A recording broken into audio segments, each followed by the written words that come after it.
Yo,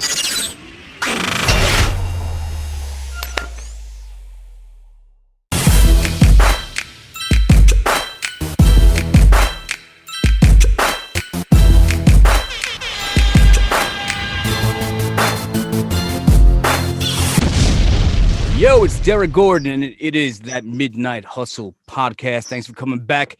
Can you dig it? I bet that you can. That's right, baby. We up in here in the house, the Midnight Hustle. Yo, don't pay attention to these bottles over here, all right? That's Aquafina and that's Red Bull. They don't put no money into this show at all.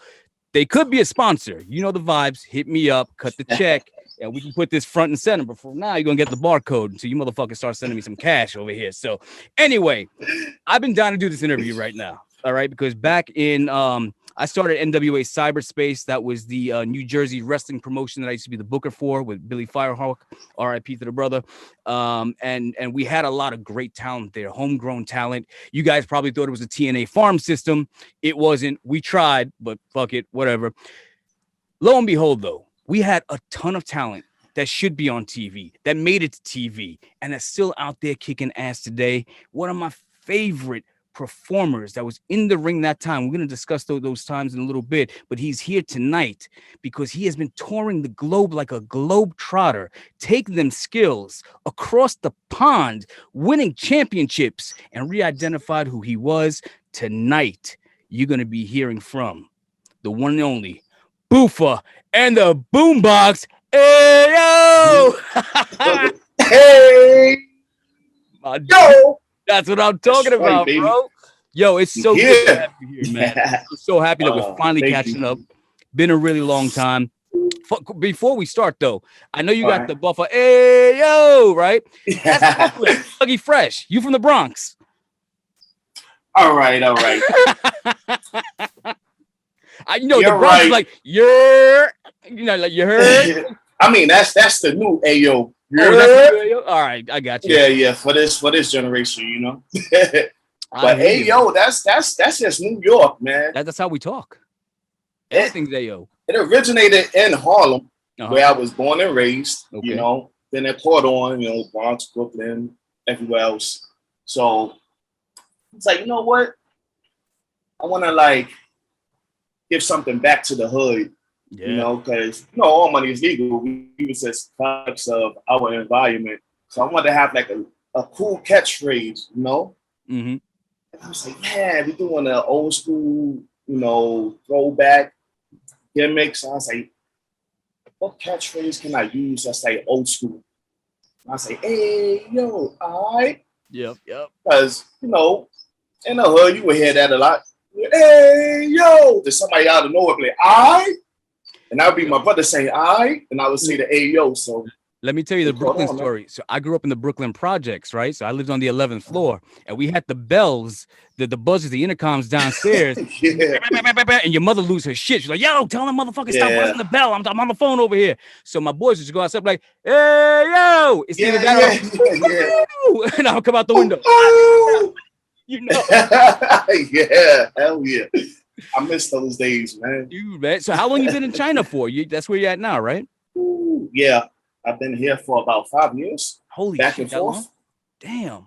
Yeah, but the longest I've stayed consistently has been about two years, going on 2.5. So you've been on a 2-year stretch now. You haven't come back to the States. Yeah, stretch. Yeah. Right. I haven't gone anywhere. Well, yeah, and that's since COVID, I want to talk to you about. I mean, we can talk wrestling all day, and we will. Oh yeah, but you've been down there 2 years.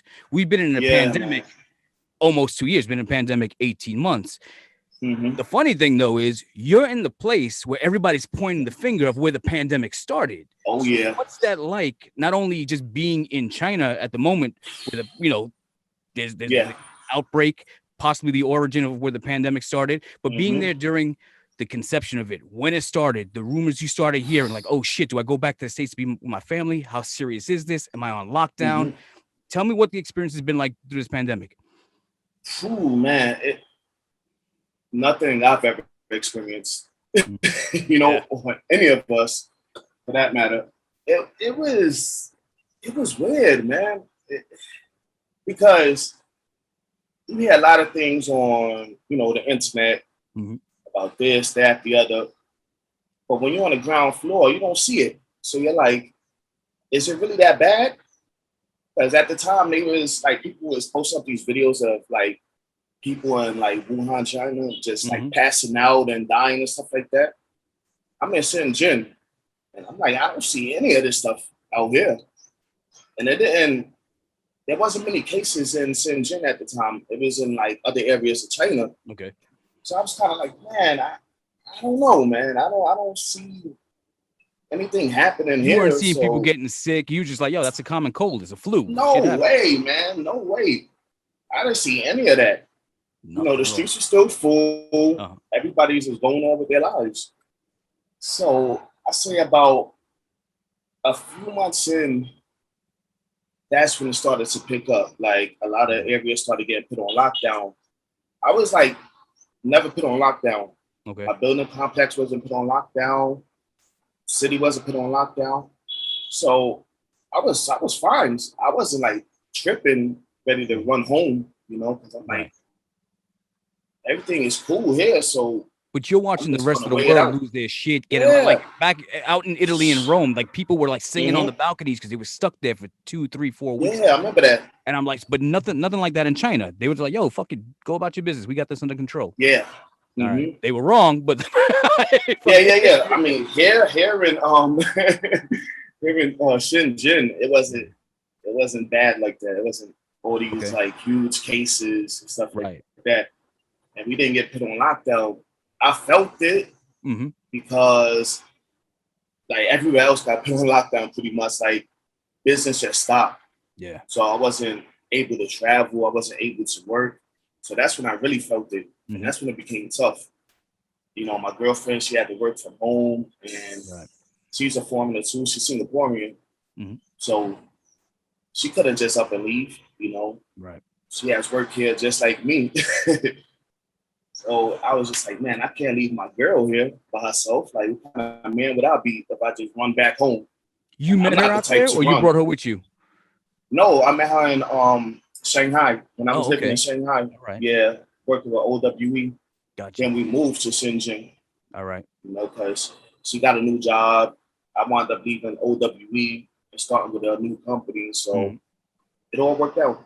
Yeah. So at what point did you notice, oh, this shit is real? Like, it's getting serious now? When it hit the States. Because remember, I say maybe 2 months before it hit any other country, like people was making all these like memes about, COVID and stuff like that. I was like, man, I have a feeling it's going to hit everywhere else. Everybody's making fun of China, making fun of the virus and this, that, the other, because we had like a 2-month head start here in China. Right. So once it hit everywhere else and they like started shutting down like all these countries and like cutting people off from like even like leaving like the country they was in because of the spread of the virus, I was like, man, this is bad. Once it hit the States, that's when I was like, oh, it's over. Yeah. And you saw what we went through, man. We got locked down, people out of work, economy started to tank. I mean, shit is still wild out here right now. Yeah, it is. But you guys really you guys really never experienced that there? It was just like business as usual? Just be careful? Like businesses closed down. It got tough, but it wasn't as bad as you would think. Not here in Tianjin, that's for sure. I can only speak for Tianjin.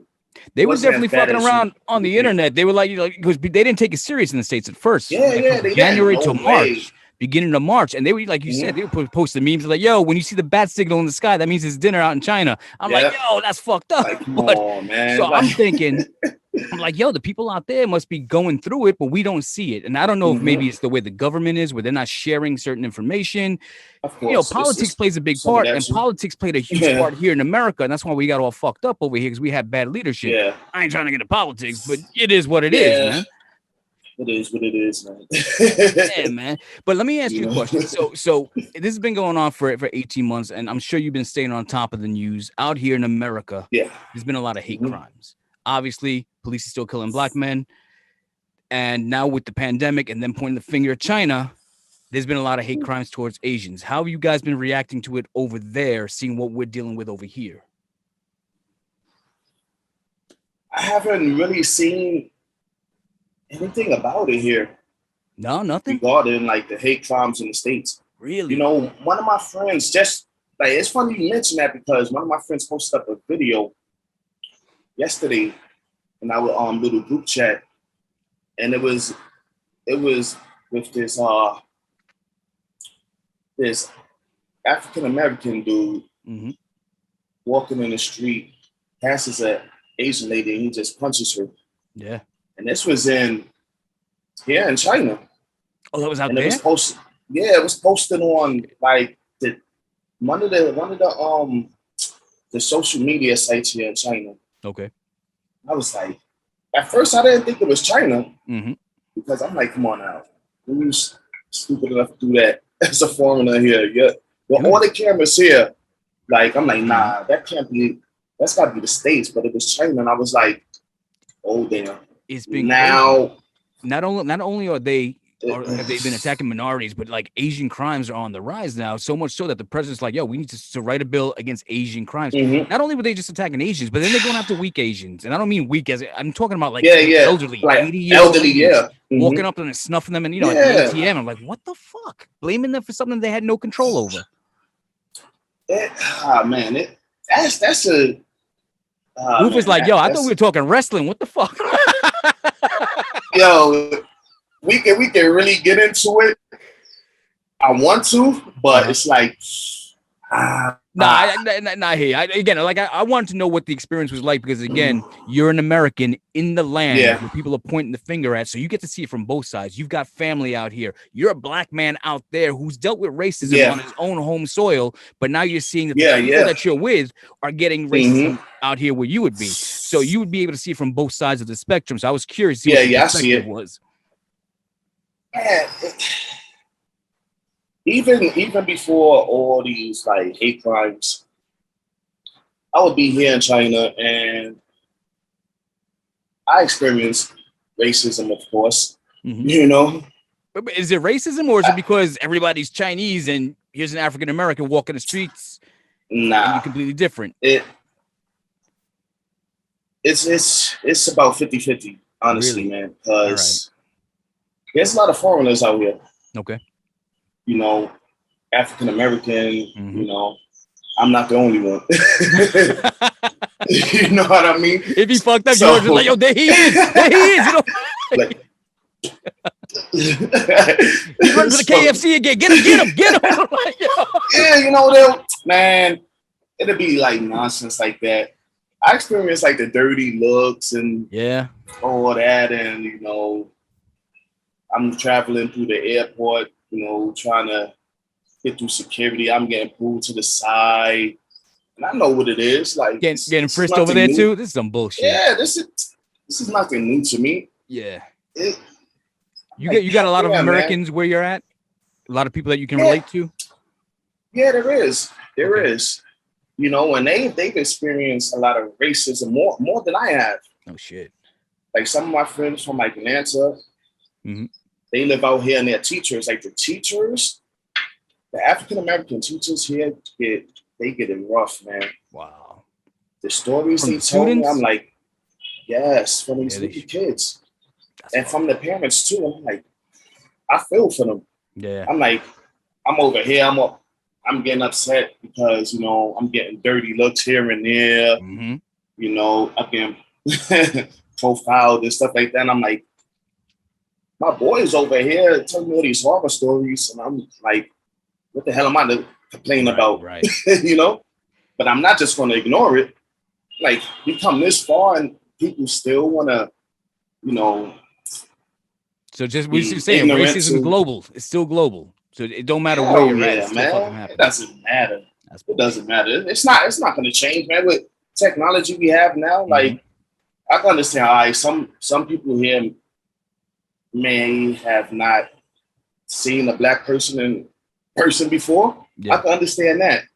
It's like, come on, you motherfuckers got your phones out every minute, every second. You're going through them. So, like, you know, tell me you're not watching like movies or videos with African American people in it. Right.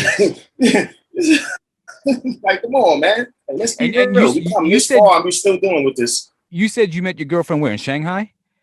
Yeah, Shanghai. And she's Asian? Yeah. So how's her dad taking it? I met her dad. Her dad is awesome. He's cool with it? Her dad was into Motown. Oh, my dude, yeah? He was into Motown and he was a wrestling fan. Because like years ago, I think they still do. They have like a 24-hour wrestling channel. Okay. So she would tell me like he used to be listening to Motown and watching wrestling. Like he was a fan of wrestling. Mm-hmm.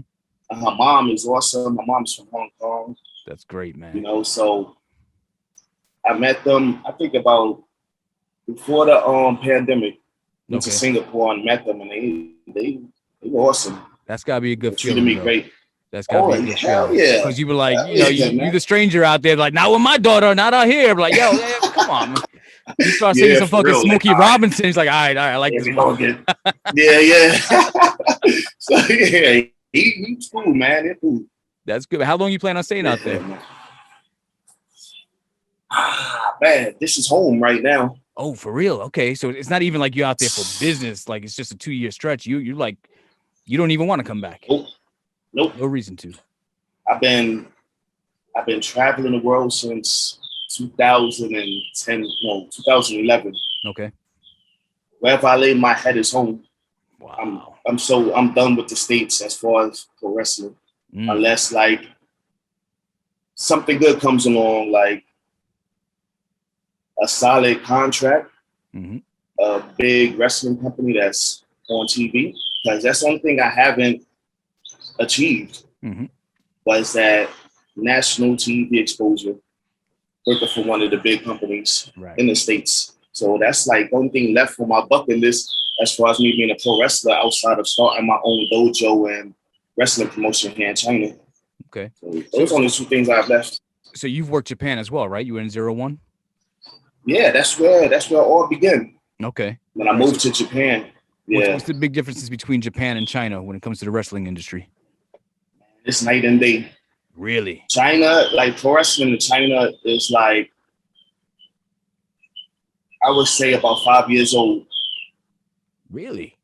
And it's wrestling in China is only about 5 years? It's been baby steps. Wow. Yeah, man. And it's funny that you say that because a couple of weeks ago, I don't know if you guys get the Viceland channel out there, but they've got a series called Dark Side of the Ring.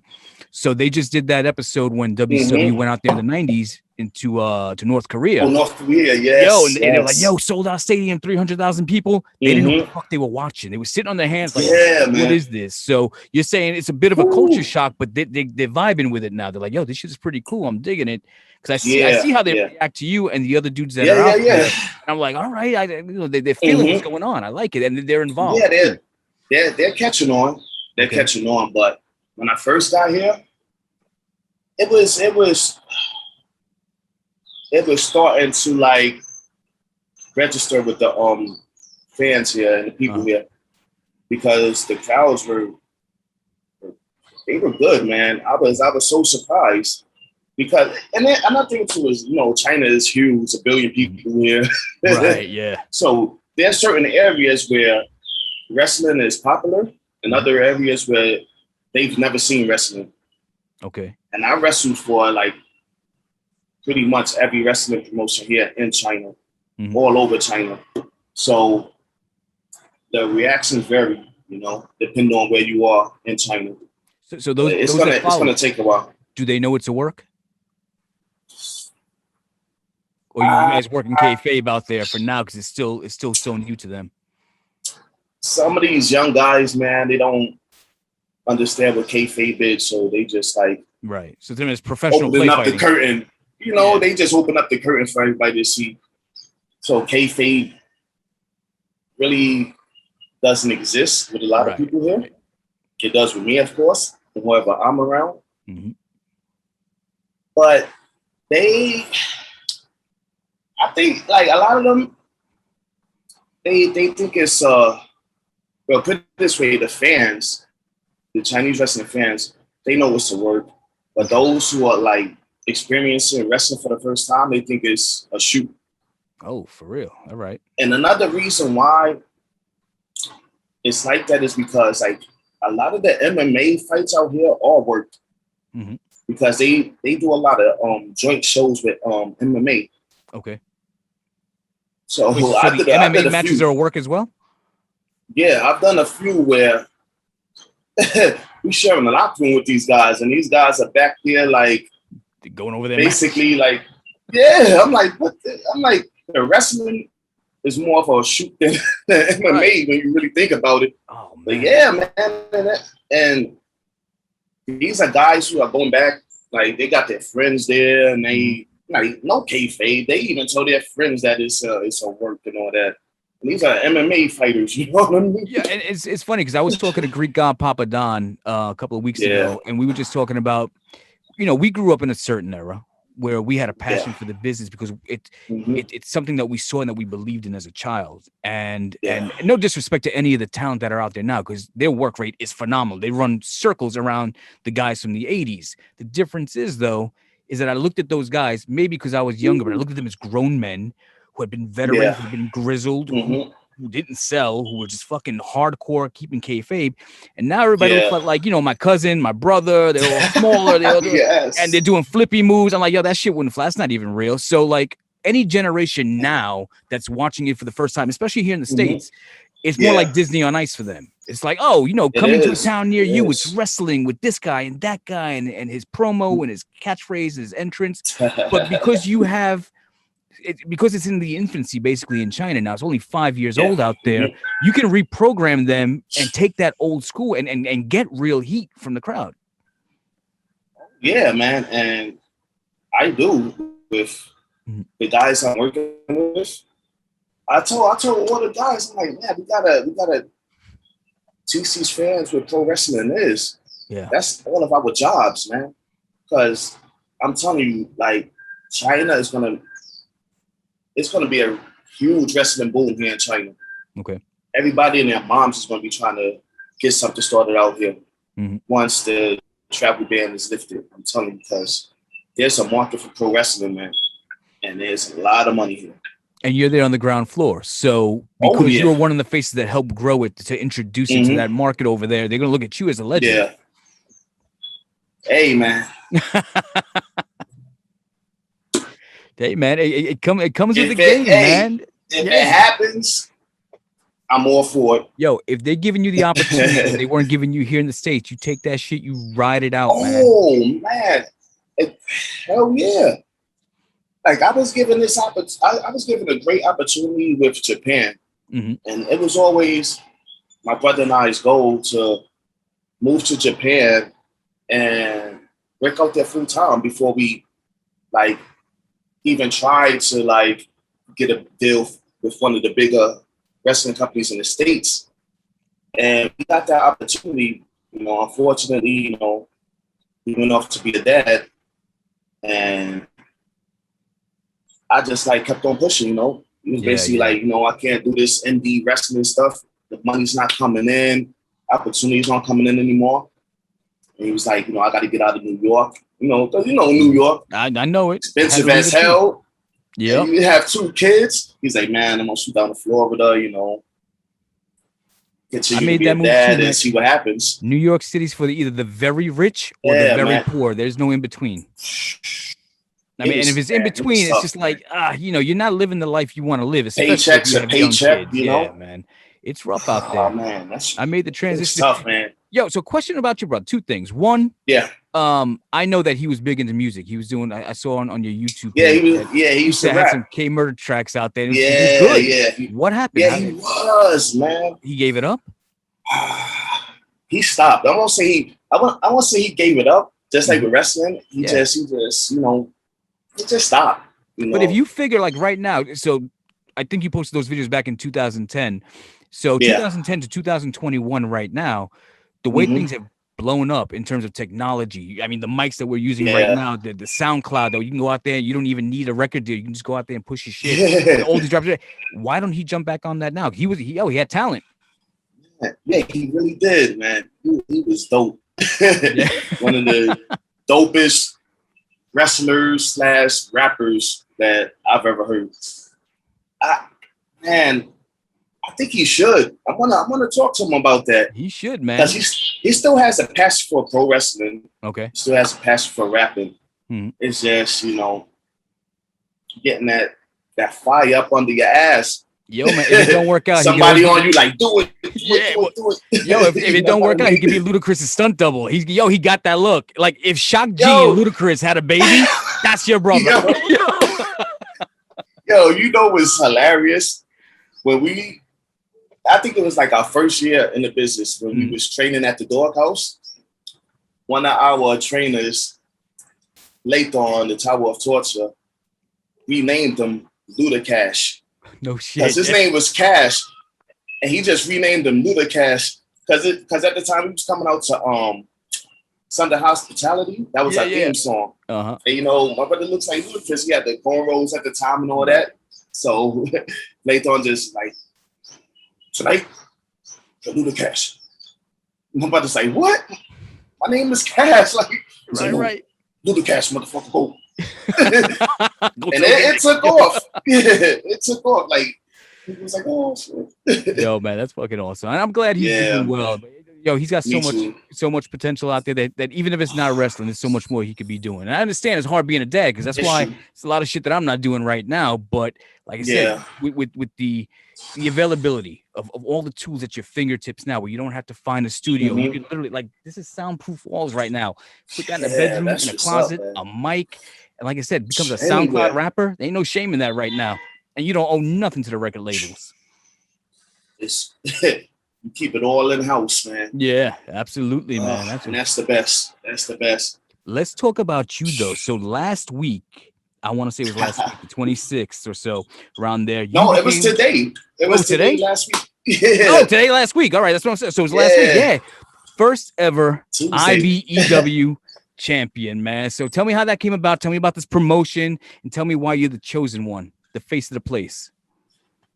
Oh man. IBEW. This is a new promotion, and it was started by one of my proteges, a guy that I took under my wing, M.A. If you go back to MKW Blast Off, episode 1, we wrestled each other, so you'll be able to see like his size, his skills, all that. The guy he's awesome. Like, he's 22 years old, but he's been wrestling since he was 15. Much like me, you know, I started when I was 15 as well. So even though he's young, he has a lot of experience already. And he was trained in IGF. That was one of Inoki's companies. And he also trained and wrestled in Pro Wrestling Noah in Japan. Okay. So he's done tours there. So he has like this, strong style background. Yeah. He has some experience under his belt. Now, fast forward from episode 1 of Blast Off to, I think it was maybe, like episode 13 or something. He wound up getting injured. He broke his shoulder in a match.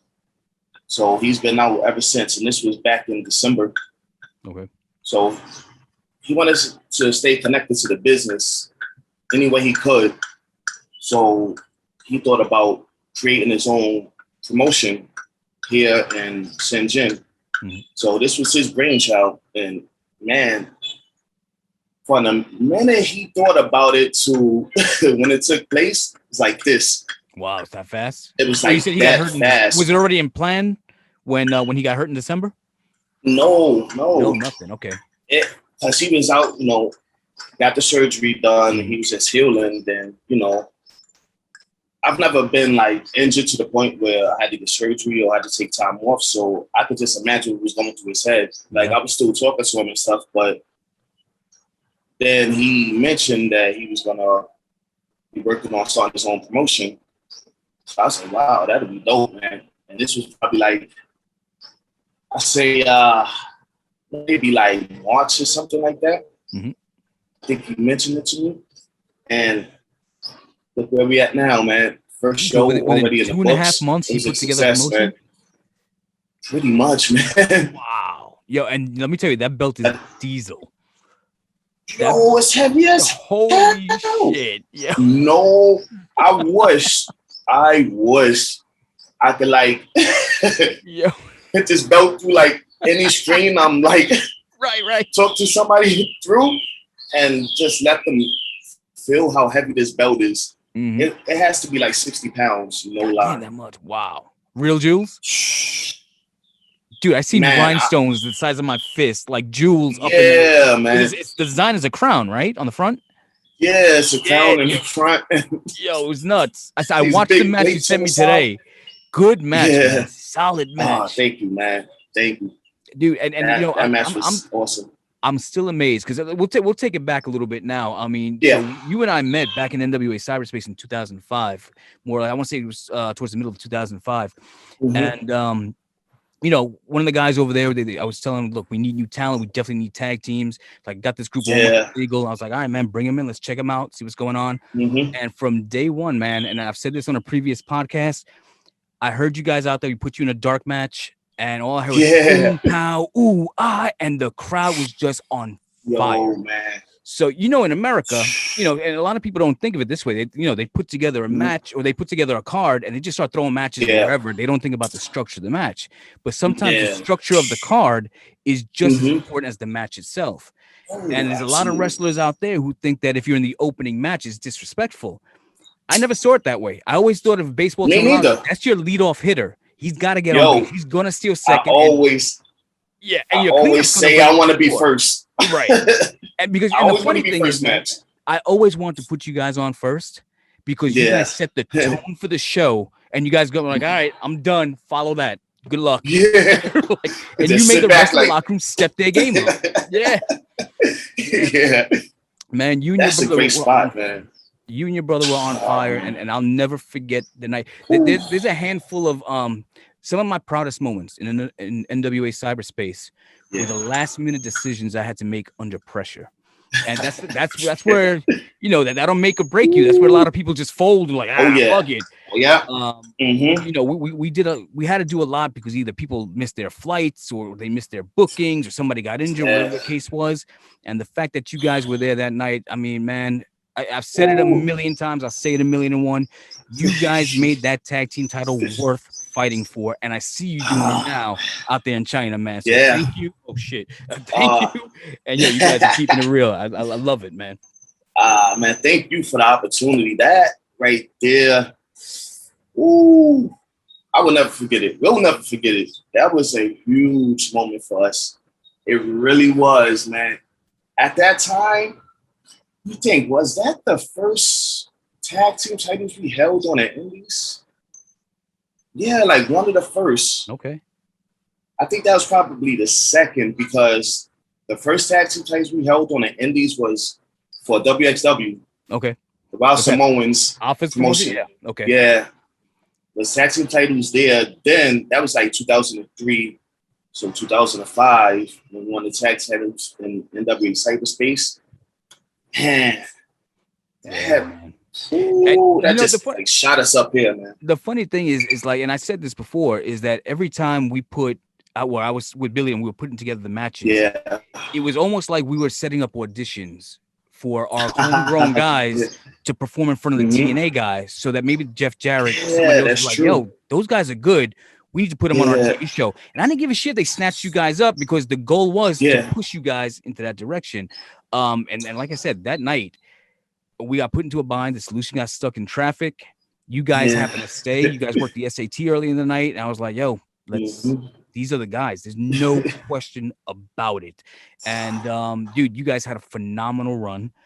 There was so much more that we had planned for you, so much more that we wanted to do with you guys. Unfortunately, you know, the promotion didn't last, but for the time that we had it and you guys were there, you guys never failed, man. Thank you for that. Thank you, man. That right there. Man, that's what we needed at that point, man, because we hit the Indies in 2003 after the Doghouse closed, and we was hitting all the top spots on the Indies. But we weren't winning any tag team gold. Yeah. You know, how long were you guys in the business at that point? What? That was 3 years. Oh, we started in 2001. All right, yeah. Yeah. So our first big opportunity on the Indies was WXW. That was 2003. Then we started wrestling for CZW in 2004. was wrestling for Jersey York Pro at the time as well, Chicago Pro. Man, everywhere. All the top spots we were there. But outside of WXW, we weren't tag team champions anywhere. So once we came to Cyberspace and we won the tag team titles, thanks to you, it opened up so many doors for us, man. Then the gold just started rolling in, man. Really? Oh, man. We started collecting all the gold. Hey, if you didn't get signed by TNA, the next best thing is the money, man. So I'm glad. Oh man, I was hoping for that, man. I was hoping for the TNA run, man. Yeah, man. Like I said, we had a lot of plans going into things, and things were constantly changing with TNA, and it was always a political struggle. The way we would write the show, like, we can't do that because we're doing something else on TV, so now I got to go change the show around. Yeah, and the thing was, TNA really, we didn't have too many TNA tag teams. We had America's Most Wanted, but we barely brought in Cowboy James Storm. So I was like, all right, well, bring it.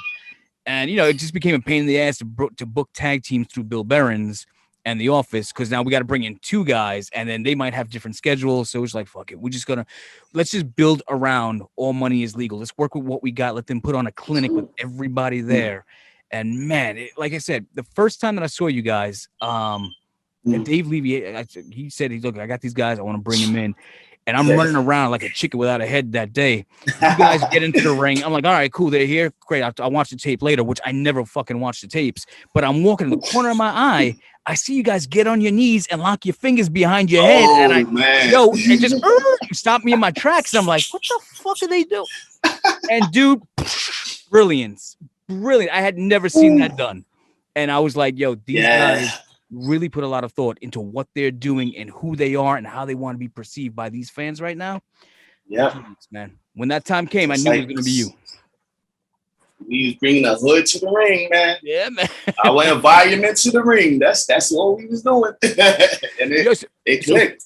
Since then, you've changed it up. Now you're Buffa. Oh yeah, Boombox, right? So obviously, I know before you went solo, you and your brother were doing what, the house party gimmick? Where's the two of you? Yeah, Run DMC look. Yeah, this all started in Japan. Okay. Because when we first did our tour of Japan, they changed our names. Oh, they changed our theme song. Was that so we had to own the characters in Japan, so it'd be exclusive to their promotion? Not so much, but one thing that 01 used to do with a lot of the American talent is they would change up their gimmicks sometimes in their music, But it was all to benefit us. Like the original owner at the time, Nakamura, he wanted to get us over as much as possible. Because originally we was going over there to do an international tryout. Okay. So we got invited over. One great thing I did was I was like, before we get there, let me send them a video package of us. I sent them the video package, and they was like, oh man, they went crazy. Like Nakamura winds up, emailing me. He's like, oh, I showed it to, some of the vets, like Sato Tanaka, Otani, Hidaka, which wound up being, our trainers. And they were like, make sure you bring the boombox. If you can't bring it, he's like, if you can't get the boombox over here, we'll get one for you. All right. So they were excited. So Nakamura was like, man, I want to get you guys over as much as possible. So we want to change the theme to Part-Time Lover, Stevie Wonder. I was like, but this is our thing. He was like, no, trust me. This song is huge in Japan. People love it. Okay. They love Stevie Wonder. They love this song. And he's like, it's going to work. Just trust me. Watch. Sure enough. They respond? Woo. Big time. I had to change up the way I walked to the ring, and I had to change everything up. I had to be more animated. What were you coming out to before Stevie Wonder? LL Cool J, I'm Bad. All right. Perfect. Yeah. Yeah. Of course. So your brother got to work in Japan? Oh, yeah. You did get to. Okay, because good. The first tour we were supposed to do, we wound up, his baby mama wound up having the first kid. Oh, I mean, his second kid, like a week early. So he was like, damn, I don't know if I can make it, man. This is random. So I was like, I'm not gonna go. We'll go after, everything Yeah. gets squared away. He was like, no. He was like, you go out there. We got the invite. He was like, go out there, tear it up. I'll be out there when the time is right. Okay. So I went out there alone for 3 months and basically just set the stage for him. We wound up going back out there later that year. Mm-hmm. So I went in like February. We wound up going back together in like November for like a 3-week tag tournament. Okay. And that's when we were the Buffa brothers. The Buffa brothers? Buffa and what was his name? Because they couldn't like pronounce murder. Mm-hmm. Because he was going as murder. So they was like, oh, mother, your name mother? He said, no, murder. So they was like, oh, no, just call, your name is Brother Buffa. Brother Buffa. Like Buffa's brother. Right. So we was the Buffa brothers. So yeah, we had a little run in, Japan together, which was our dream. So even though he got the run in Japan, he didn't think it was still viable enough to keep it going. Because I heard Japan money's nice. Yeah. It was everything was set to go, man. Like after that, we was talking to them about, moving there. So they was gonna get us our work visas, and we was always set to go back and move out there full time. But personal life, he was like, even though the money wasn't going to be as good because it was going to be like our first like year there. Right. So money isn't going to be like great. And he has 2 kids. Mm-hmm. So he's like, man, it's going to be tough, Right. Because you guys didn't have American TV behind you. You weren't really a featured attraction. They were pretty much introducing you to the Japanese crowd. So the high price. All right. Yeah, we really, really could have. We had to pay our dues too. Right, of course. Because we were like still young boys there. We were still doing the training every day, mm-hmm. and those still setting up the ring, breaking down the ring, doing all that. Were you guys able to adjust to the Japanese style? House.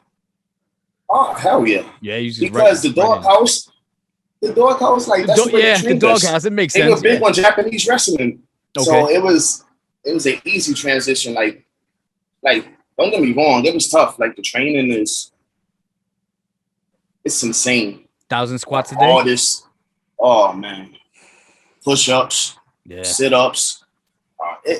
It's insane, man. And some of the techniques is different as far as like, the rolls, mm-hmm. the way you run the ropes, footwork is like only people who will know this are people that trained in Japan. Yeah. You can't really see it from watching like matches and stuff like that. You have to be there to really understand and know how to do certain things. And, the technique is very different out there. So we had to be retrained in the Japanese style. Okay. But we picked it up quick, man. How you guys calling matches out there? Are you calling it in the ring? You working backstage? Or is it just like... Man, we calling it in the ring. You calling it in the ring? Yeah, you got to, because sometimes you lost in translation out there. And it's like the standard match would be like 5 minutes of free wrestling. Okay. This is why like mat wrestling in Japan is such a big thing. Like you need to know how to wrestle, because standard match is like you free wrestling for 5 minutes of the match, then you start going into start building up into like the shine, right, the heat, the comeback, the near falls, the finish. But you don't have none of that planned out. You're not talking about it in the back. This is more like when you're a kid in the schoolyard and you're just doing what feels good at the moment. You're selling for your boy, he sells for you, and then how people responding, like, all right, you're going over. Mm-hmm. All right.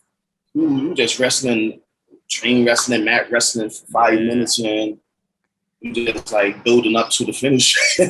And out there, all the near falls, like those matches out there are so demanding, mm-hmm. so tough, so long.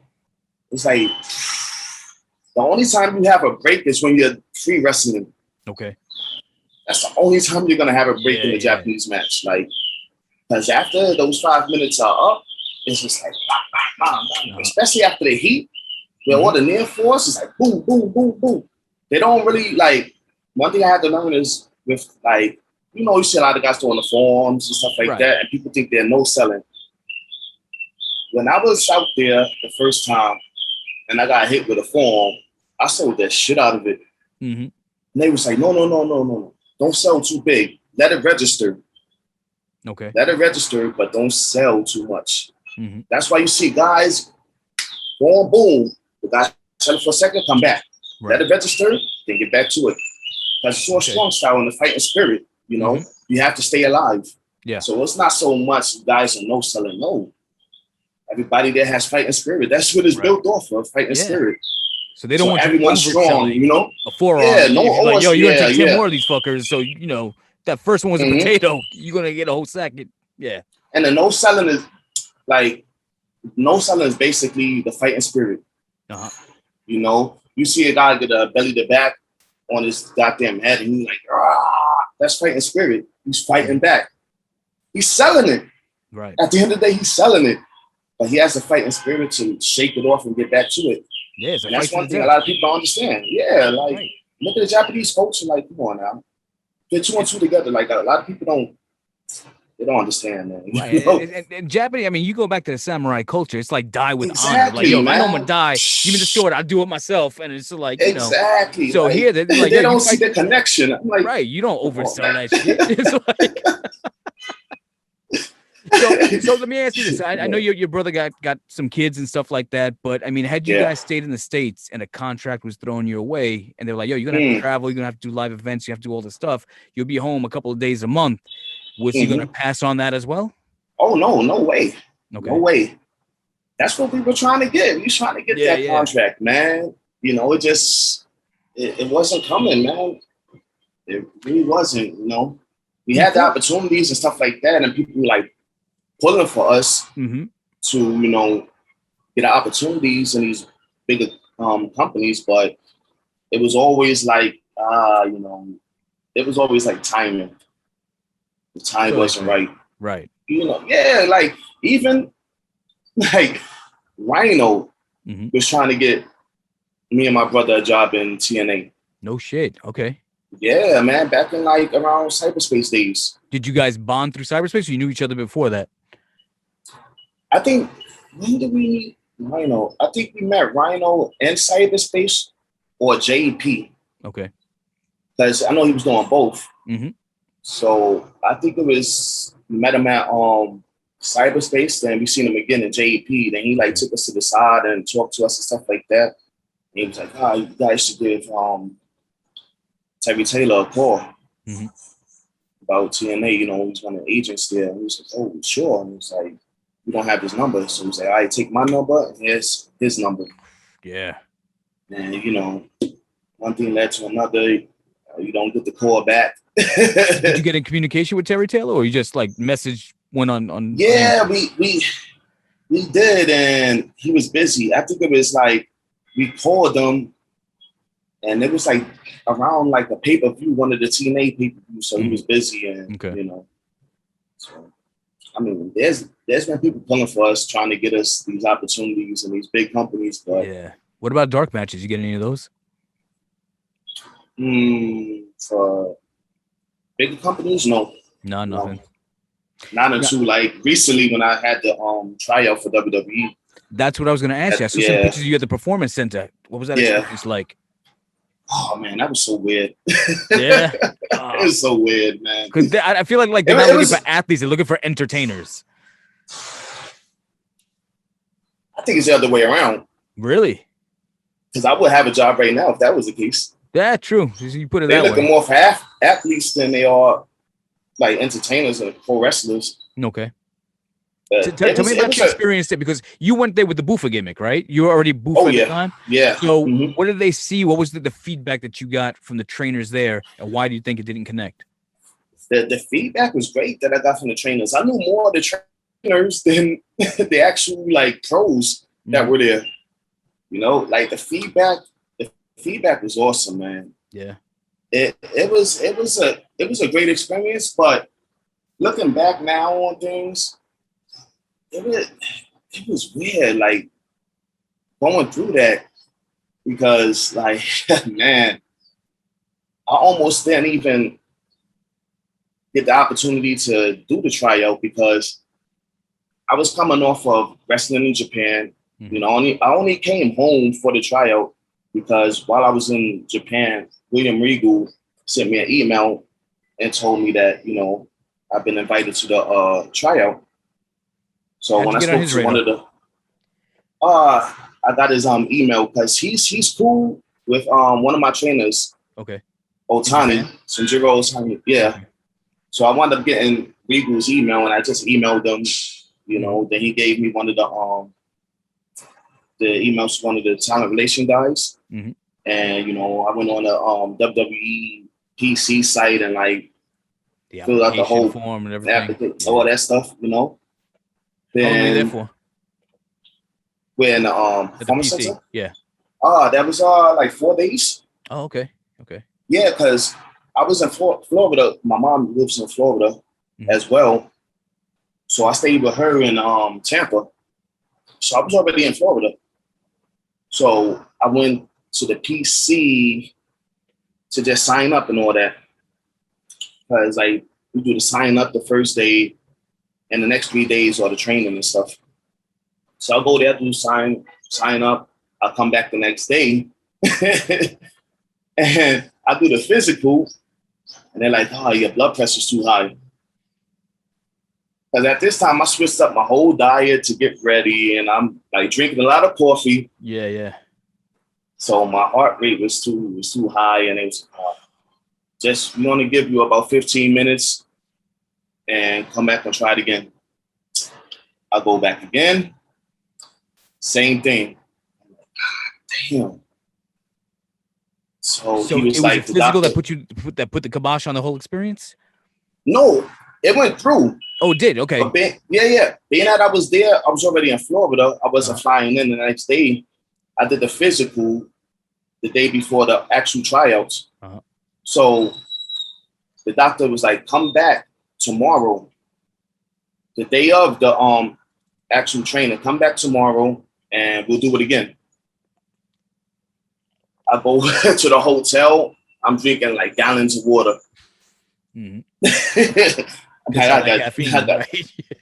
gotta flush this out. So I go back to the PC at like 6 a.m. or something like that. Sure enough, heart rate is still too high. I'm like, so the doctor's like, all right, I'm gonna give you 15 minutes again.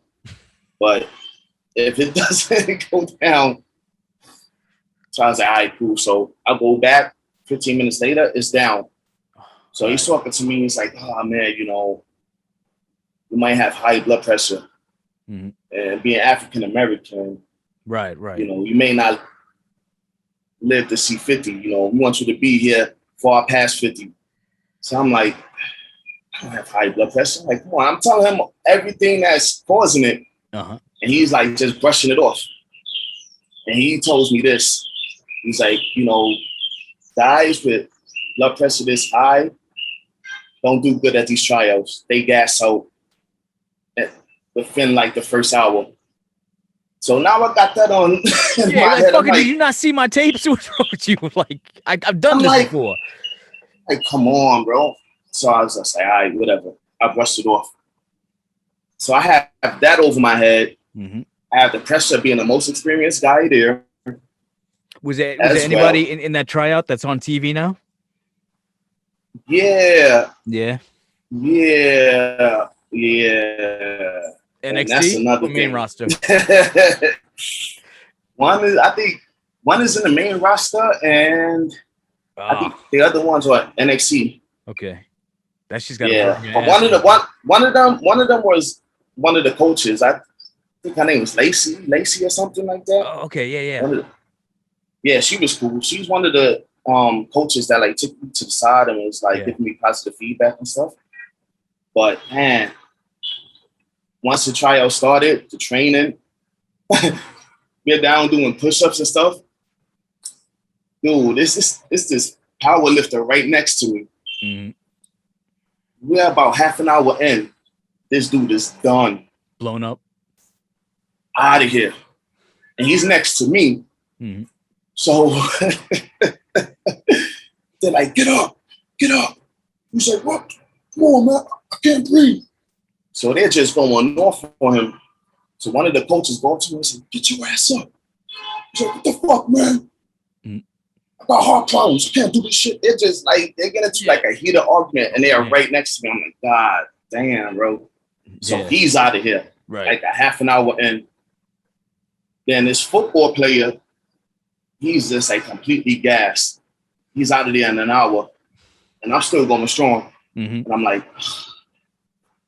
so day one finishes. Day two roll around. Same thing. I'm getting through it. Now I have all this pressure on me, you know, because I just want to do well, you know. Yeah, but I'm like psyching myself out. Mm-hmm. I'm psyching myself out.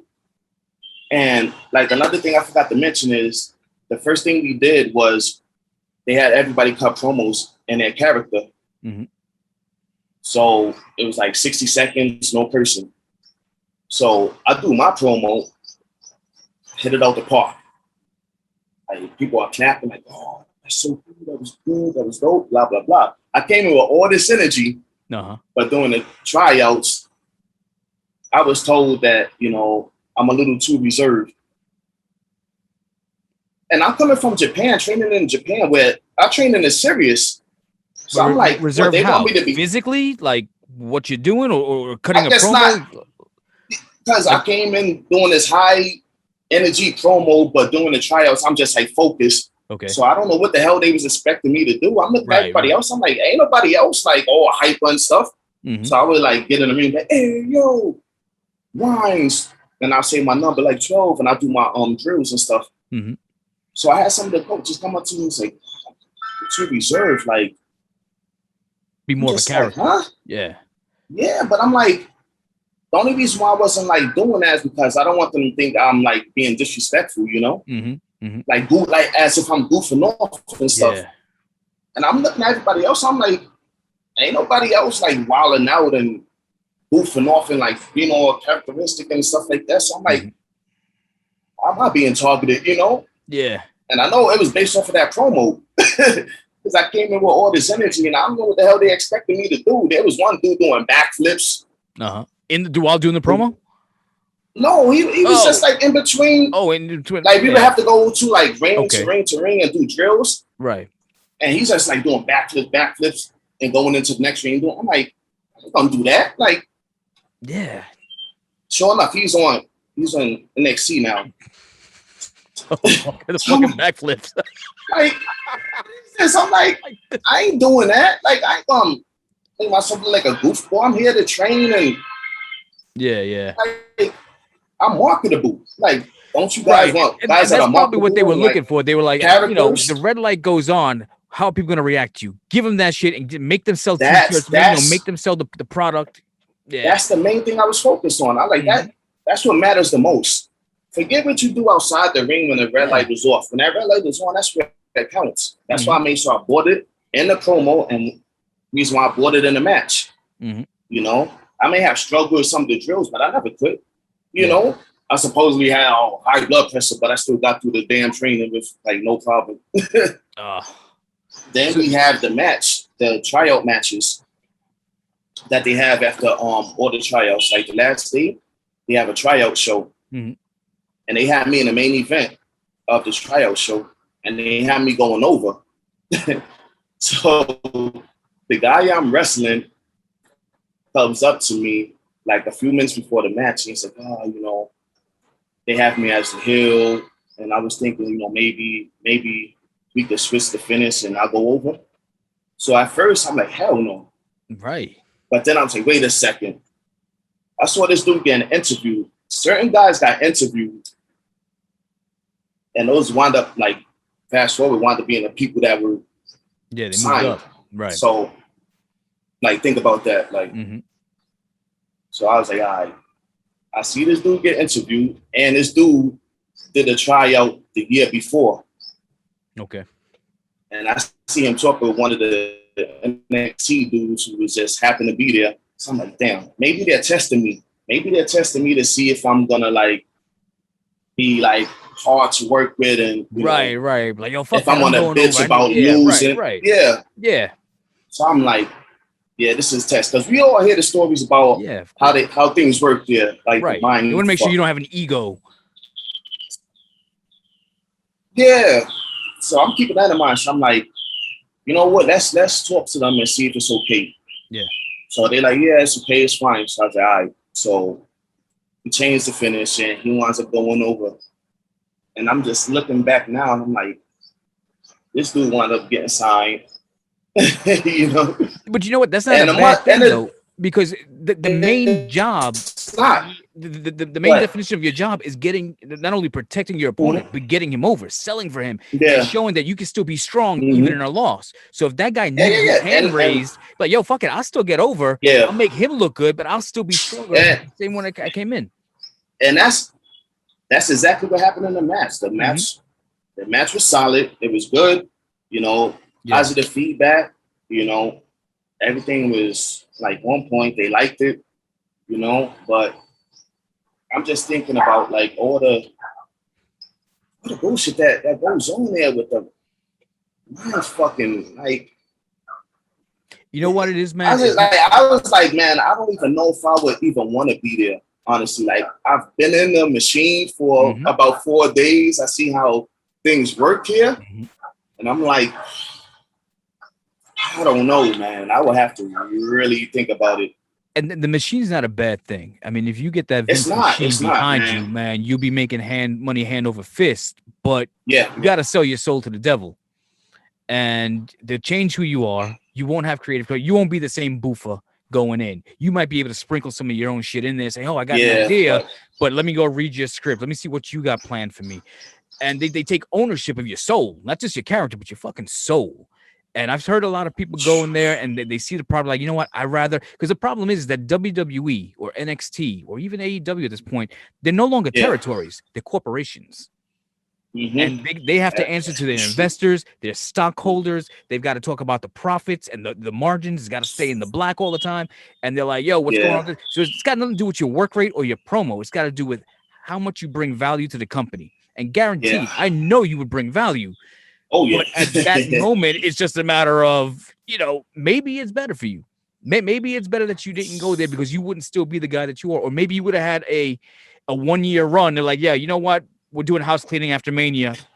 25 people gotta be out of here. It's true, man. Everything happens for a reason, man. I'm gonna say, hey, I guess it wasn't the right time. Man. What about the other promotions, though? I mean, it's been 15 years, let's say, since Cyberspace, and you had met Rhino at that time. He was giving you Terry Taylor's number. You had the experience at the Performance Center. No other promotions, AEW, TNA, MLW, Ring of Honor, nobody reached out to give you some TV time? No. Oh, fuckers. I have friends in AEW, so they're like, if you're in the States, man, you know, we could get you a match, you know. But you know that you don't know until it happens, man. I don't believe anything until it happens in wrestling, you know. No, you're right. But I have a lot of friends there, so I don't see why it wouldn't happen, you know. No, of course, and you know we were talking about that with Papa Don too. I'm like, dude, how come you haven't cashed in the favor, man? I mean, there's a handful of guys, you being one of them, Papa Don being another one, who I'm constantly saying, give these guys 60 seconds of TV time, and it'll either change your life or change theirs. All right, because that's all you need. You just need to be out there connecting with the fans. When that red light goes on, you bring that character to life. You say, look at the value here. Think of all the merchandise you're going to sell. Look how I connect with the fans. Look how I can be your brand ambassador. And there's so much that you bring. You're not a wrestler. You're a performer, which is what makes you great. And from when I met you in those cyberspace days, man, dude, I don't know, you were weighing what, like 97 pounds with rocks in your pocket? And now, dude, they just said you were 215. I said, there's no fucking way he's 215. I'm 186 and I'm only 5'5". Yo. All right. That's it's a little exaggerated. Yeah, what are you, 230, 235? The most the most I've weighed And this was maybe a few months ago. I was 240. Oh shit! All right. I was 240, but now I'm dieting because I like to be shredded. I like to have my ass popping, you know, all the definition back. Mm-hmm. So I'm cutting back down. So I think I'm about right now. I'm probably about 220. Okay. And I'm gonna cut about, I say about 15. All right, so you're gonna slim down even further, but so you get definition. I'm gonna slim down. So dude, get that thing to pop more. Yo, you're thick. Yeah, man, but you still move like a lightweight. You look like a heavyweight, but you move like a lightweight. Yeah, I got to keep the agility, man, and it's only going to get better once I start to cut the body fat. I'm only going to get faster and start jumping higher like I used to. Right. Like, it's only going to improve once I start cutting the body fat down. I get back down to like a nice, slim, trim, shredded 200 pounds, 205. Okay. Well, you keep eating. I heard you on Toddy D's podcast. You keep eating that fucking chicken from 7-Eleven. Yo, you had the diarrhea for 3 days straight. Those days are done.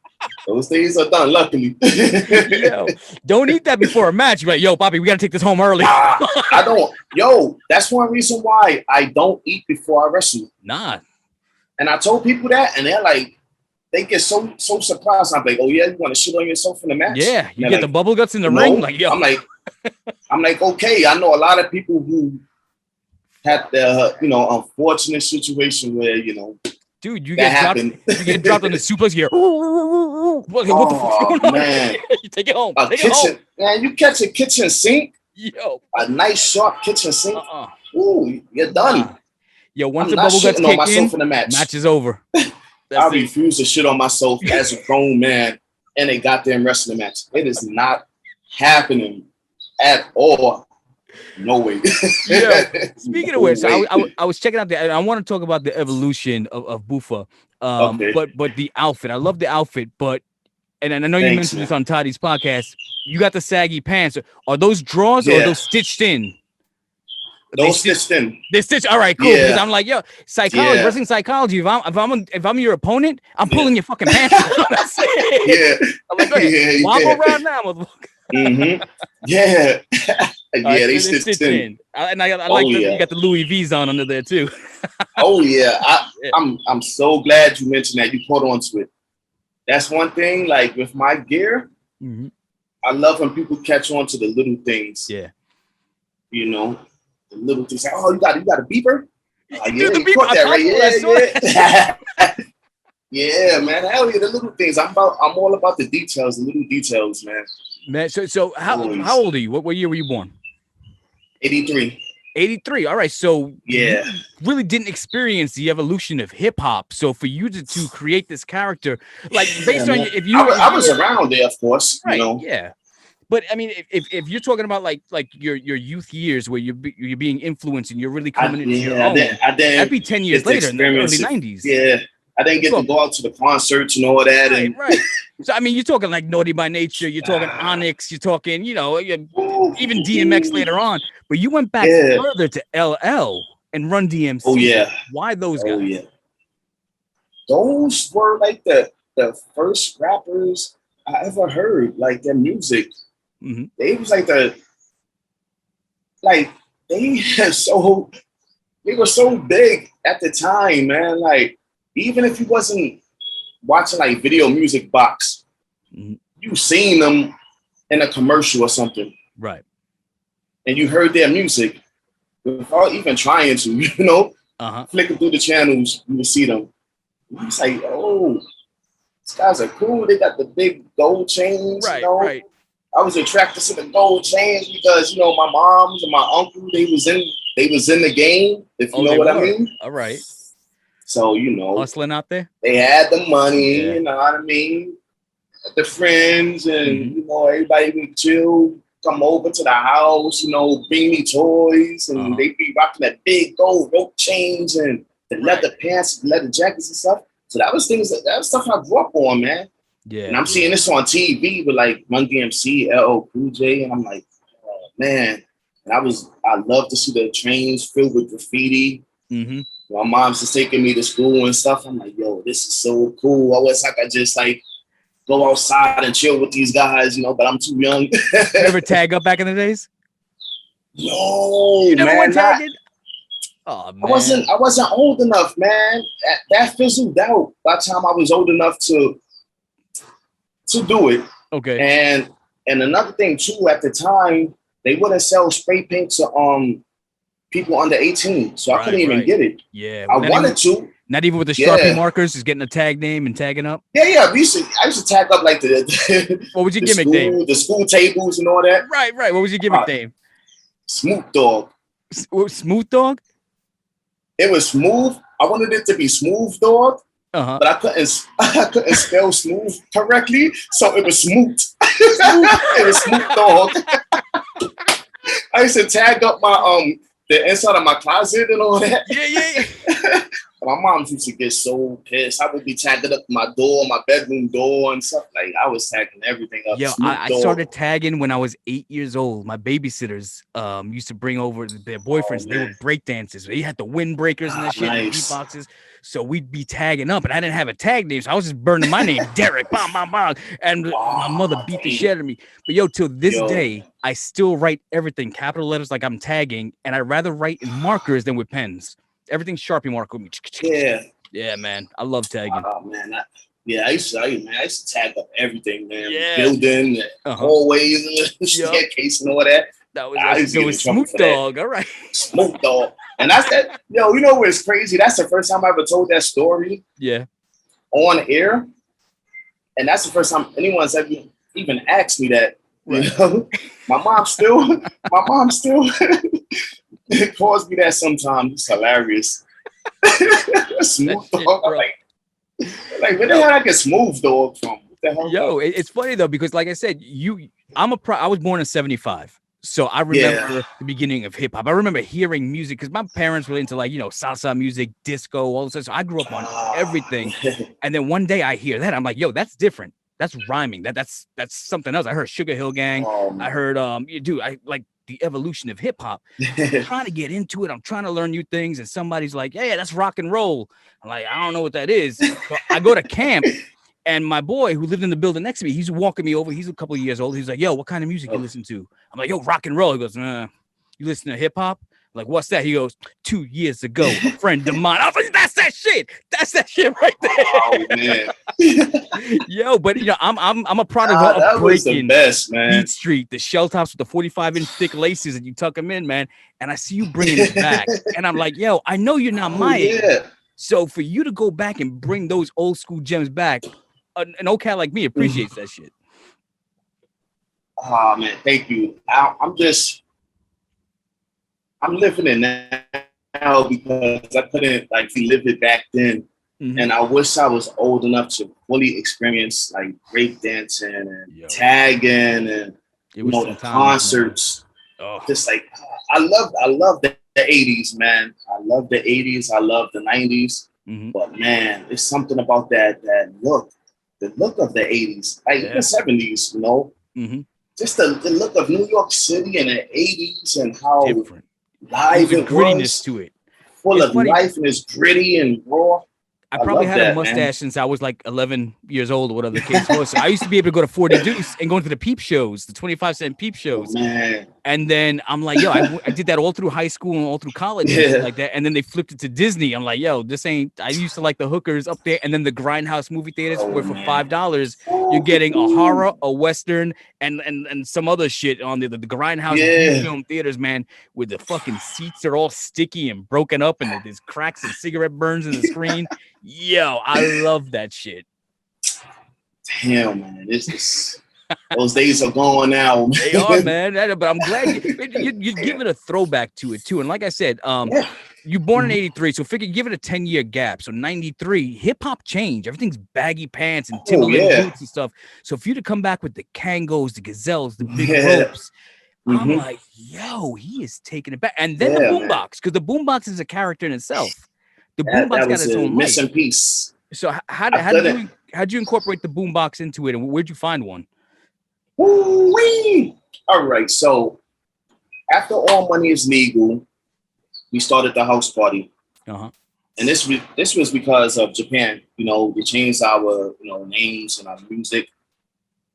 And at the time, we were like super babyface. because all money is legal. We're kind of like a little rough around the edges, you know. Yeah. We wasn't super babyface. We could go either way. And plus with the name as well. So after Japan, we're like, man, we had to be more animated out there. So when we came back, we was like, let's switch it up, man.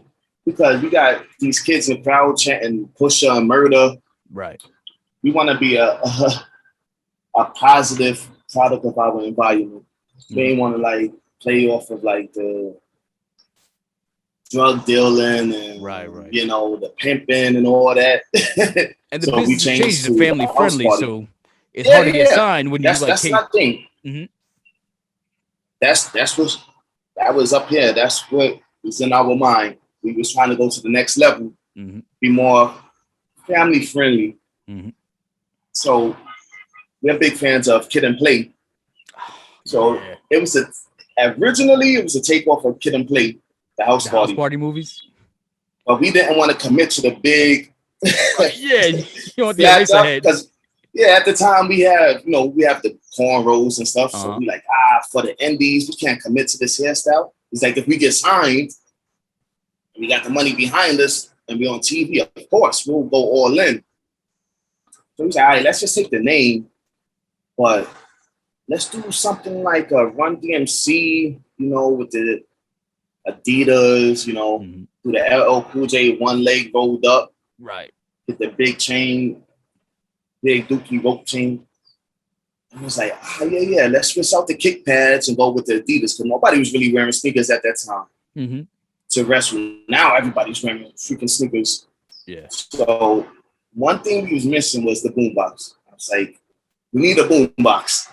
That's going to be the selling point right there. So I'm looking on like eBay for the boombox that I have now is the one I always wanted, because I had one of those back in the days. Yeah, back then. But it was so expensive on eBay. So I had to settle for like this little silver one. We've been through like at least like 4 boomboxes by the time I actually got the one I wanted, which was a replica. It was a Lasonic that they started making back in like 2000 and like I think 9. Okay. But you was able to put your iPhone inside the boombox, inside the tape deck. Right. Yeah. Yeah. But it was the old school replica version. Yeah. So once we saw that, we copped it, and man, I've had it ever since. And I had that in like 2009 to now, man. So, like I said, it's your manager, it's your mascot, it's a part of the whole image. Man. Without the boombox, there's no Buffa. Which I think, like I said, you come out with that. That's like Frankie the bird. Man. That's like Matilda the dog. Yes, that's sir. like, you're coming out. So you never thought about putting your own music into the boombox? You come out to your own tracks? We used to. You did? Okay. We used to do that. Yeah, we used to do that.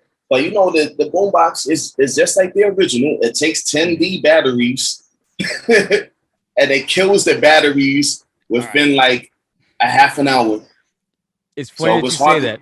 So it was hard to get the batteries sometimes. First time I see you running the gimmick, right? I'm like, oh shit, he's like LL. But then I see the boombox and I'm like, fuck LL. That's Radio Raheem from Do the Right Thing. Yeah, man. And I'm picturing you in China, like, yo, 20D batteries. D, motherfucker, D. Yeah.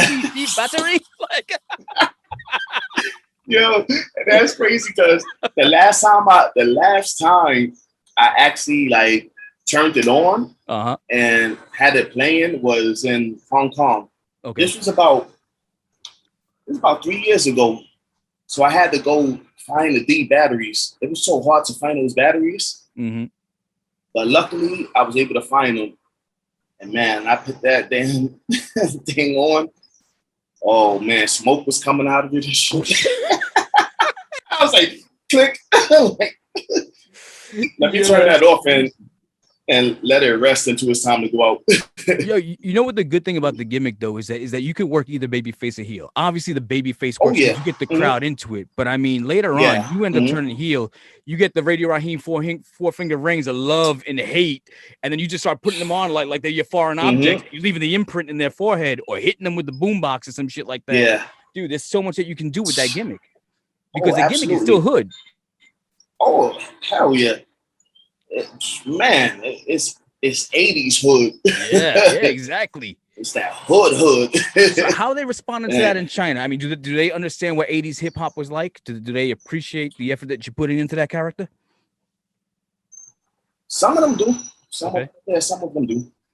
Because I mean, it's a young audience. I say more of the older generation. Yeah, more of the older generation. They do. You know, they come up to Boombox. Boombox. Yeah. Or they say radio. The older generation do, and some of the younger generation too, because you know they go back in time as well and check out like the old movies, the old videos and stuff. Right. So people know what it is and what it represents. That's good. Which is great. You know, I'm glad they understand. What about the promos? You able to connect with them through your promos, even though it's a different language, it doesn't get lost in translation?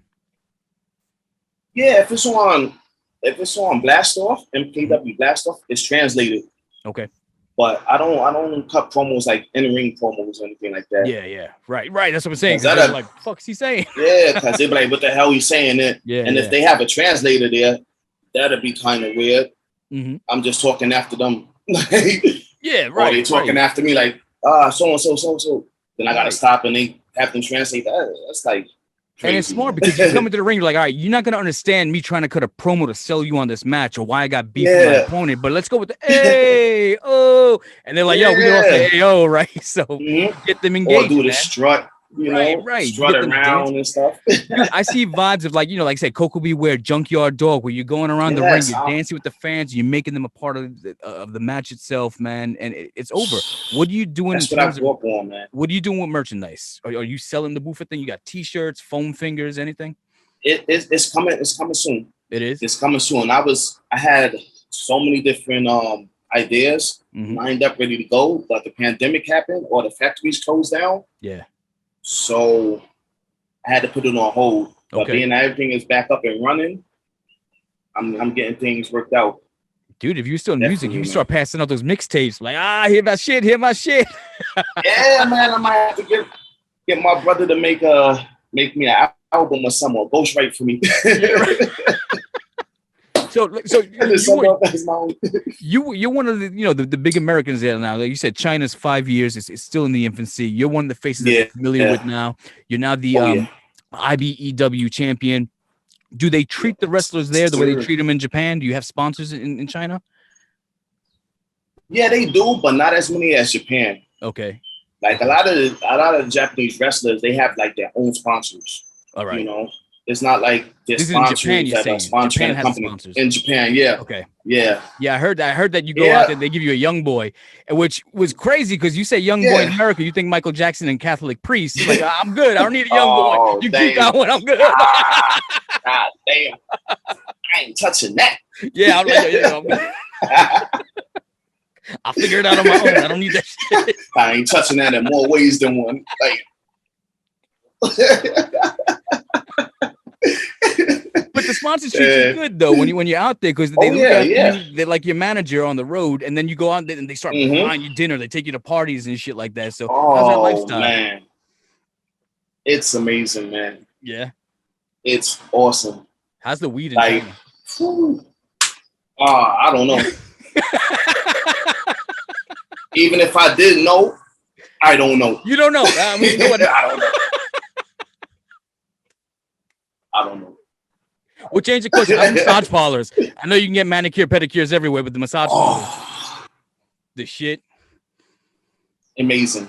Yeah, I can imagine. I get the Thai massage. I need a big lady to, come in and do some work. All right. Oh yeah. Give me the strong ones, with the calluses on the hands. Damn, you like that? The Rocky Roads? I'm a big boy. I need it. I heard you have like two twins on your back, just like giving you the heels and shit. You want the calluses and the lady with the like sausage fingers. Come with it. Woo. Come with it.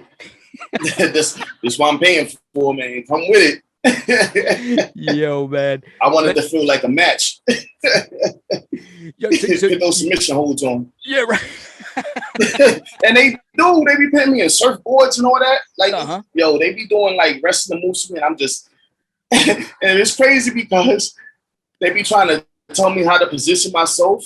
and I'm already in the hold. Right, yeah, they got the camel clutch. You're like, yo, bro. They be like, oh, they tap on my shoulder, like, oh. I'm like, I'm doing everything for them. I'm putting them in holds. I'm like, so I got it. Yeah, how much am I getting paid for this match? Yeah. You're not doing it right. Let me show you the correct technique. Right. I'm giving them new moves to do. So you said your favorite wrestler of all time is 1-2-3 Kid, right? Yes. Oh yeah. When did you discover wrestling? Was it around that time, the early 90s? You saw him and you just popped off the page. You're like, I gotta do that. I know about wrestling back in the 80s, but I never connected with it. All right. I never like sat through a full match because like my sister, cousins, like they weren't really into it, so we didn't watch it. Yeah. I would like flick through the channels, and this is at the time when you only have one TV. Mm-hmm. So it's not like I could watch anything I wanted whenever I wanted it. So it was like they would be flicking through the channels. I'd come across wrestling, see it for like a few minutes, and that's it. But I was more into comic books and like action movies and girls. Listen, ain't nothing wrong with the real Xbox, right? You know what I mean? I wasn't into wrestling until 93. Okay. I got into it late, man. I thought wrestling was corny.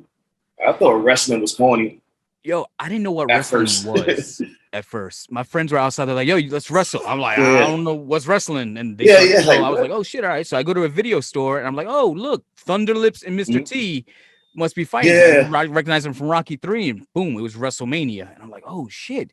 And I realized, I'm a big boxing fan. I love boxing. But when I saw I'm like, all right, yo, they're in the ring, no gloves. They doing shit. They're jumping. I saw Ricky Steamboat jump off the top rope onto Matt Bourne. I'm like, you can do that? I was like, then with the characters, the promos, I was like, my big thing is I always want to be in the movies. I want to be an actor. I want to be a director. Me too. Okay. So then you know what I'm talking about. I was an actor before I was a wrestler. Yeah. Athlete, you're going and they're like, all right, now I'm a character. I'm acting out, and this is play fighting. So I'm a stuntman, basically.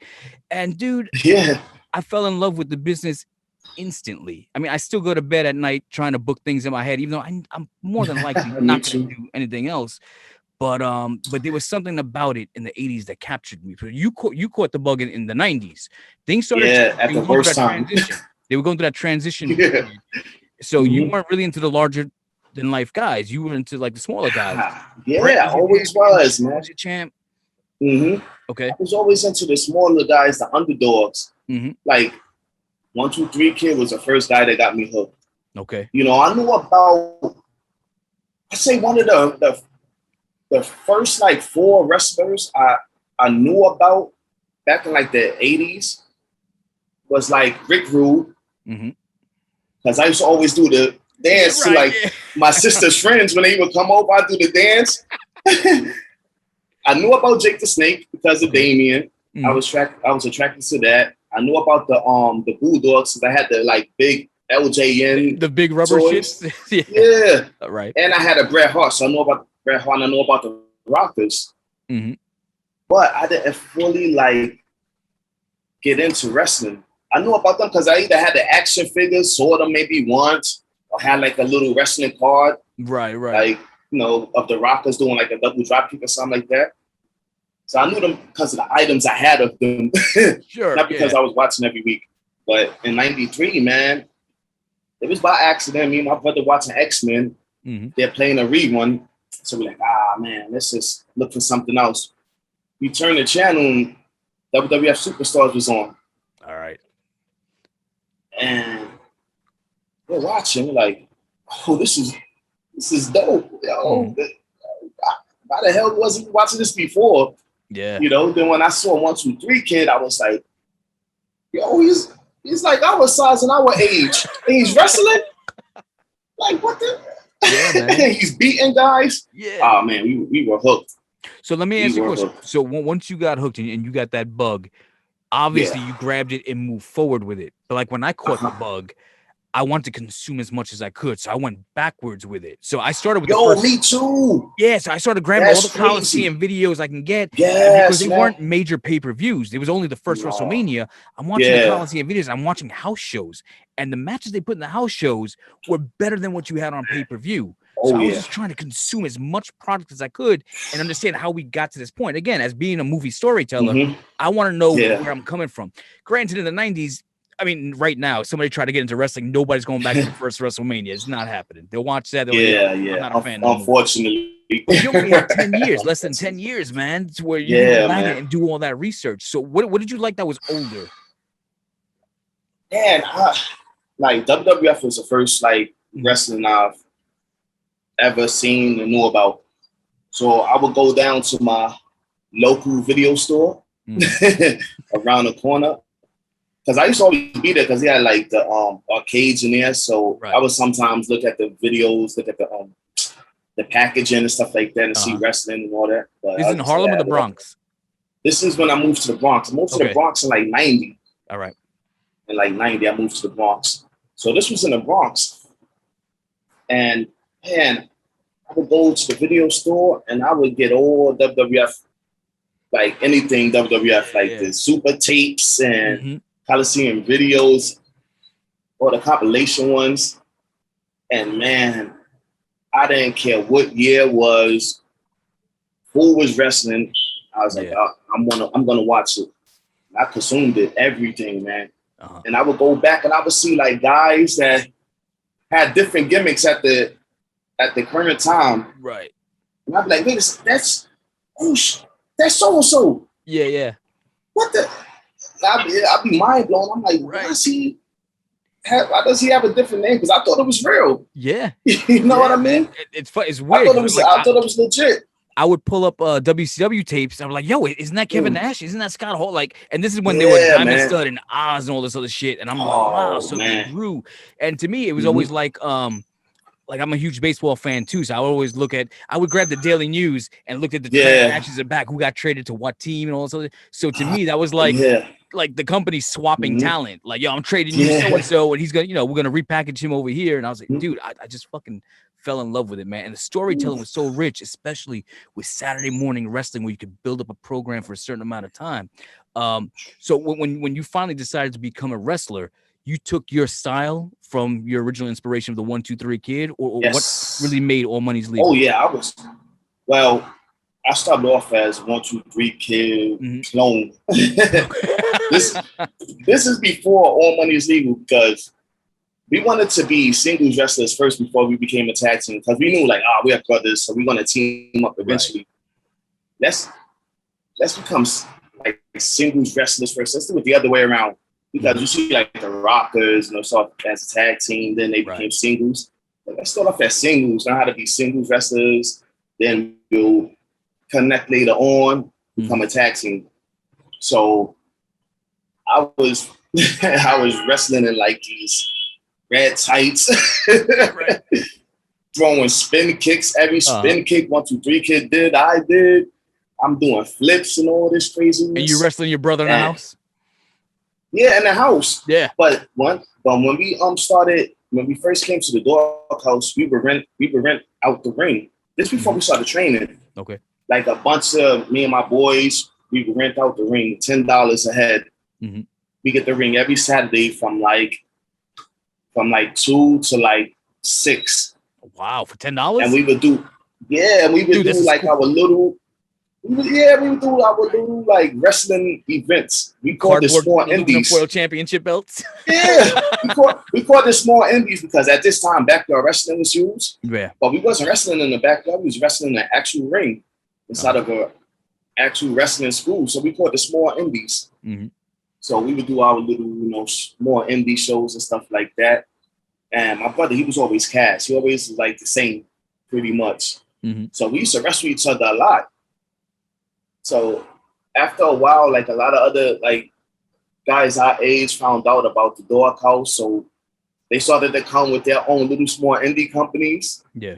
And me and my brother used to wrestle on all of them. So they'll be running on a Friday, Saturday, Sundays, and stuff like that.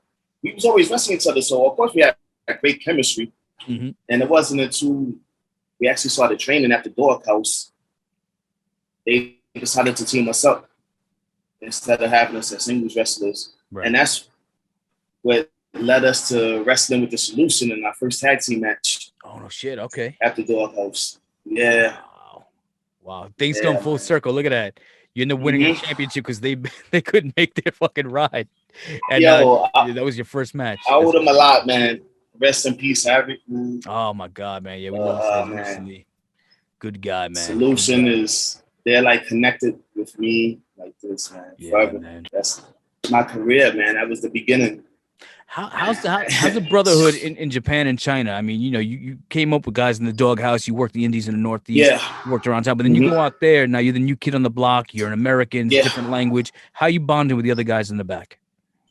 Great, man. Awesome. Yeah. Like there was when I went to Japan, there was a few other foreigners there.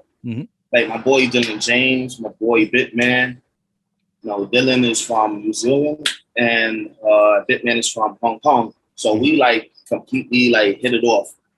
That's like family right there. We're still cool to this day. We're super tight. So I never had a problem like connecting with anybody, no matter where I've gone. Like connecting with people and like building these great relationships has been easy for me.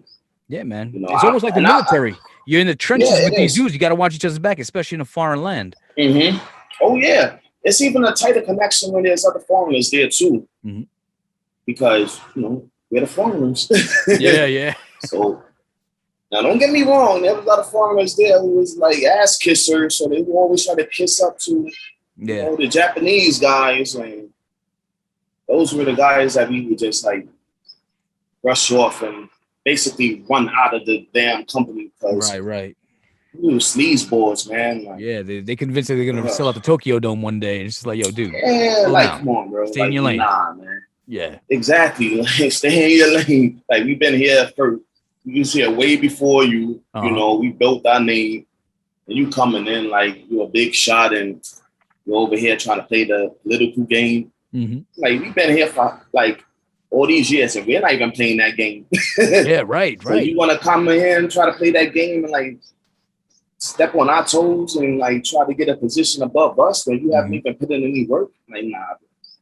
There was a few situations like that in Japan, with guys that were coming in.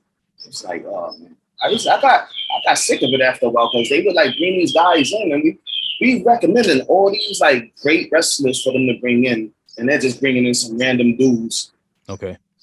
And those guys want to take the top spot on the card. Like, yo, I came in. It was an invite. Yeah, they must think I'm special. Like, yo, dude, get the fuck. And on top of that, like even if they were cool, they didn't have the experience, and they really weren't that good. They didn't deserve to be there. Honestly, man, I got there like 10 years after I was wrestling, putting in work. Right. And I still came in humble and, willing to learn, wanting to learn. I wanted to come there and go through the, dojo system, wrestling every day and, training every day. I wanted to go through all of that. I wanted to earn my way.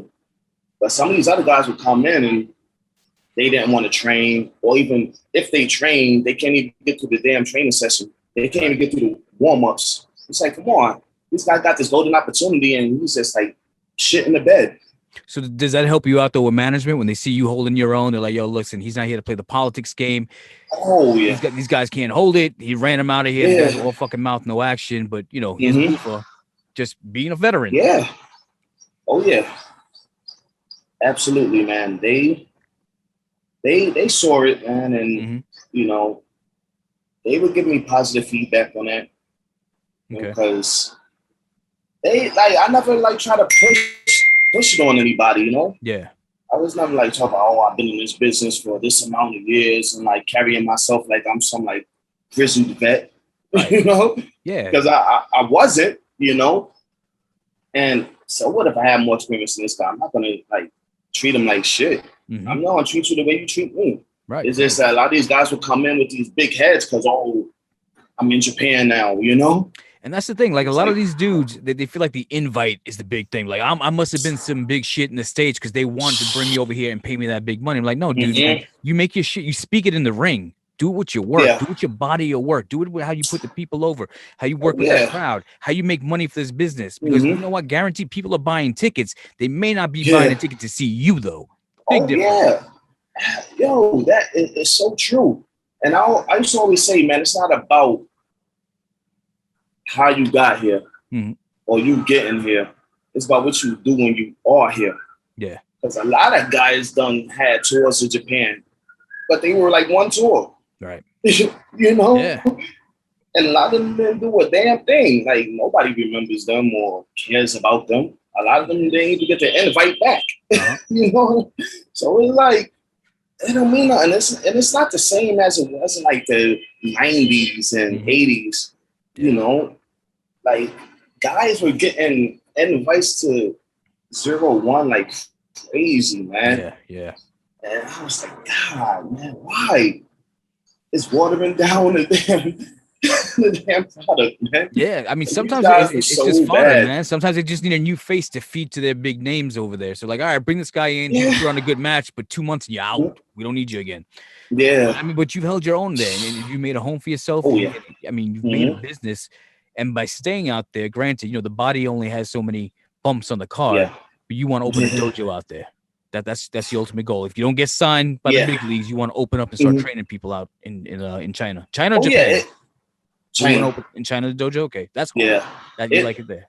Okay. It's going to happen. I'm already like got the feet to pavement, you know. Good. I'm taking a few steps, you know. It's just, I know it's going to be tough. It's overwhelming because it's a new territory for me. But I have a lot of people that are interested in helping me out, sponsorships, you know, investing. Yeah. So it's gonna happen. Like, I'm not too focused on signing with the big company. It's not the end all be all for me. Like, I've signed with multiple companies overseas. Yeah. I've already made it, man. Honestly, this is like what I've done in the past like 10 years, like living in different countries, wrestling in different countries is what I always wanted to do. I always had this vision in my head. And this is the funny thing. Always wanted that. Over the last couple of years, I mean, granted, you can say it goes back to when Vince McMahon purchased WCW. Like, all right, now he's monopolizing business. He's the only game in town. He's the only guy you can work for. Now people are branching out. The indies have more value. The indies are getting streaming service deals. Fight TV is really big. YouTube is even bigger now. It's almost like being in the rap game. You can go into business for yourself, not in the negative way, but where you can promote yourself, you can run your own shows, you can make your own money. And a lot of these guys don't want to give up that freedom of being who they are to sell themselves out to a major corporation who will literally chew you up and spit you out when you can't earn a return for them anymore. So you don't have to validate yourself to the likes of WWE. I'm not saying that it wouldn't be a great opportunity to have that on your resume and say, hey, former WWE superstar, that would be fantastic. But you don't necessarily need it in 2021. Yeah, the business has changed. It has so much. And I love my freedom, man. I really love my freedom. I don't take it for granted. Like I said, I've been under contract, and I know it's not something that would sort of cracked up to me. People think, oh, contract. I'm gonna make all this money. I'm gonna be this big star. And it's like, no. A contract is like handcuffs, man. Yeah. You can't go where you want to go, when you want to go. You can't do what you want to do, how you want to do it. How you want to work, yeah. Yeah, handcuffed. I hope you don't mind me asking, but you're able to earn a good living out there as a wrestler. You don't have to work a day job. You're wrestling full time. Yeah, I never had to work. I never wanted to, honestly. Yeah. I never wanted to. Like, now with the pandemic, it made me expand my horizons because I had to make money, because wrestling was not as consistent as it was before. Yeah, it wasn't. So I started doing commercials out here. I started doing voiceover work. And you said you wanted to be an actor, so this is when you show them your body of work as a wrestler and cutting promos and the character you are, like, oh shit, well, he knows how to entertain the crowd, and that helps out with the commercial. Yeah, it does, man. Like, me and my girlfriend have a clothing company called failunion.com. And I've been doing a lot of work with her, you know, because she's into, she went to school for directing, you know, she's directed commercials in Japan and the States, India. She's in advertising, brand marketing. Oh, look at you. So man. she she's a keeper. You know what I mean? So, That's so good, she's been helping me out with like the voiceover work, getting me like jobs doing voiceover work and commercials. And you're doing that helped out a lot. You're doing it in American language or Chinese language? Oh yeah. American, okay. Yeah, American, yeah. How's so, the man, the entertainment industry out there? I mean, like, or are there production companies where they're doing like Chinese movies or Asian films or anything like that you can be a part of? Oh yeah, they always doing films. Okay. They always doing films. I might have an opportunity for some acting work soon. Okay. Yeah, coming up soon. Yeah, so there's some opportunity. There's a lot of opportunities here for me, man. I'm such a wrestler. You know, I want to keep it wrestling. Yeah, man. But, you know, with the pandemic, I'm not working as much. So I'm just like, all right, let me do everything I said I wanted to do when I retired. Yeah. That I can do now because I have a little more free time. So that's why I'm getting like the ball rolling with starting my own promotion and dojo, as well as doing like the acting work. So outside of the dojo, like things start to pick up. Outside of the dojo, you want to run and promote. You have your own promotion as well, run shows. Yeah. I mean, you bring that American business sense, and you know how to work with these. You've been around the people who have made it to the top. Yeah. You bring that knowledge and experience there. You can clean house. Yeah, before the connections I have all around the world. Come on, man. And you know, man, that's the funny thing is you and I are both from the hood. You're from the Bronx. I'm from Brooklyn, right? Yeah. We're from these little places. You're proud to be from there, but it's not until you literally step out of there. Dude, I moved from New York to Tampa, and I was like, holy shit. You moved to another part of the world, and you start to realize how small where you came from, how small that place is, and how much opportunity there is globally. A lot of people get stuck in their head that, yo, I'm the best in the Northeast. The Northeast ain't shit. You're in another fucking continent, in a different land with a different language and different people, and you're succeeding. There's opportunity out there. You got to be willing to go out there and take it. And I respect you so much for that. Thank you. Go out there and say, you know what?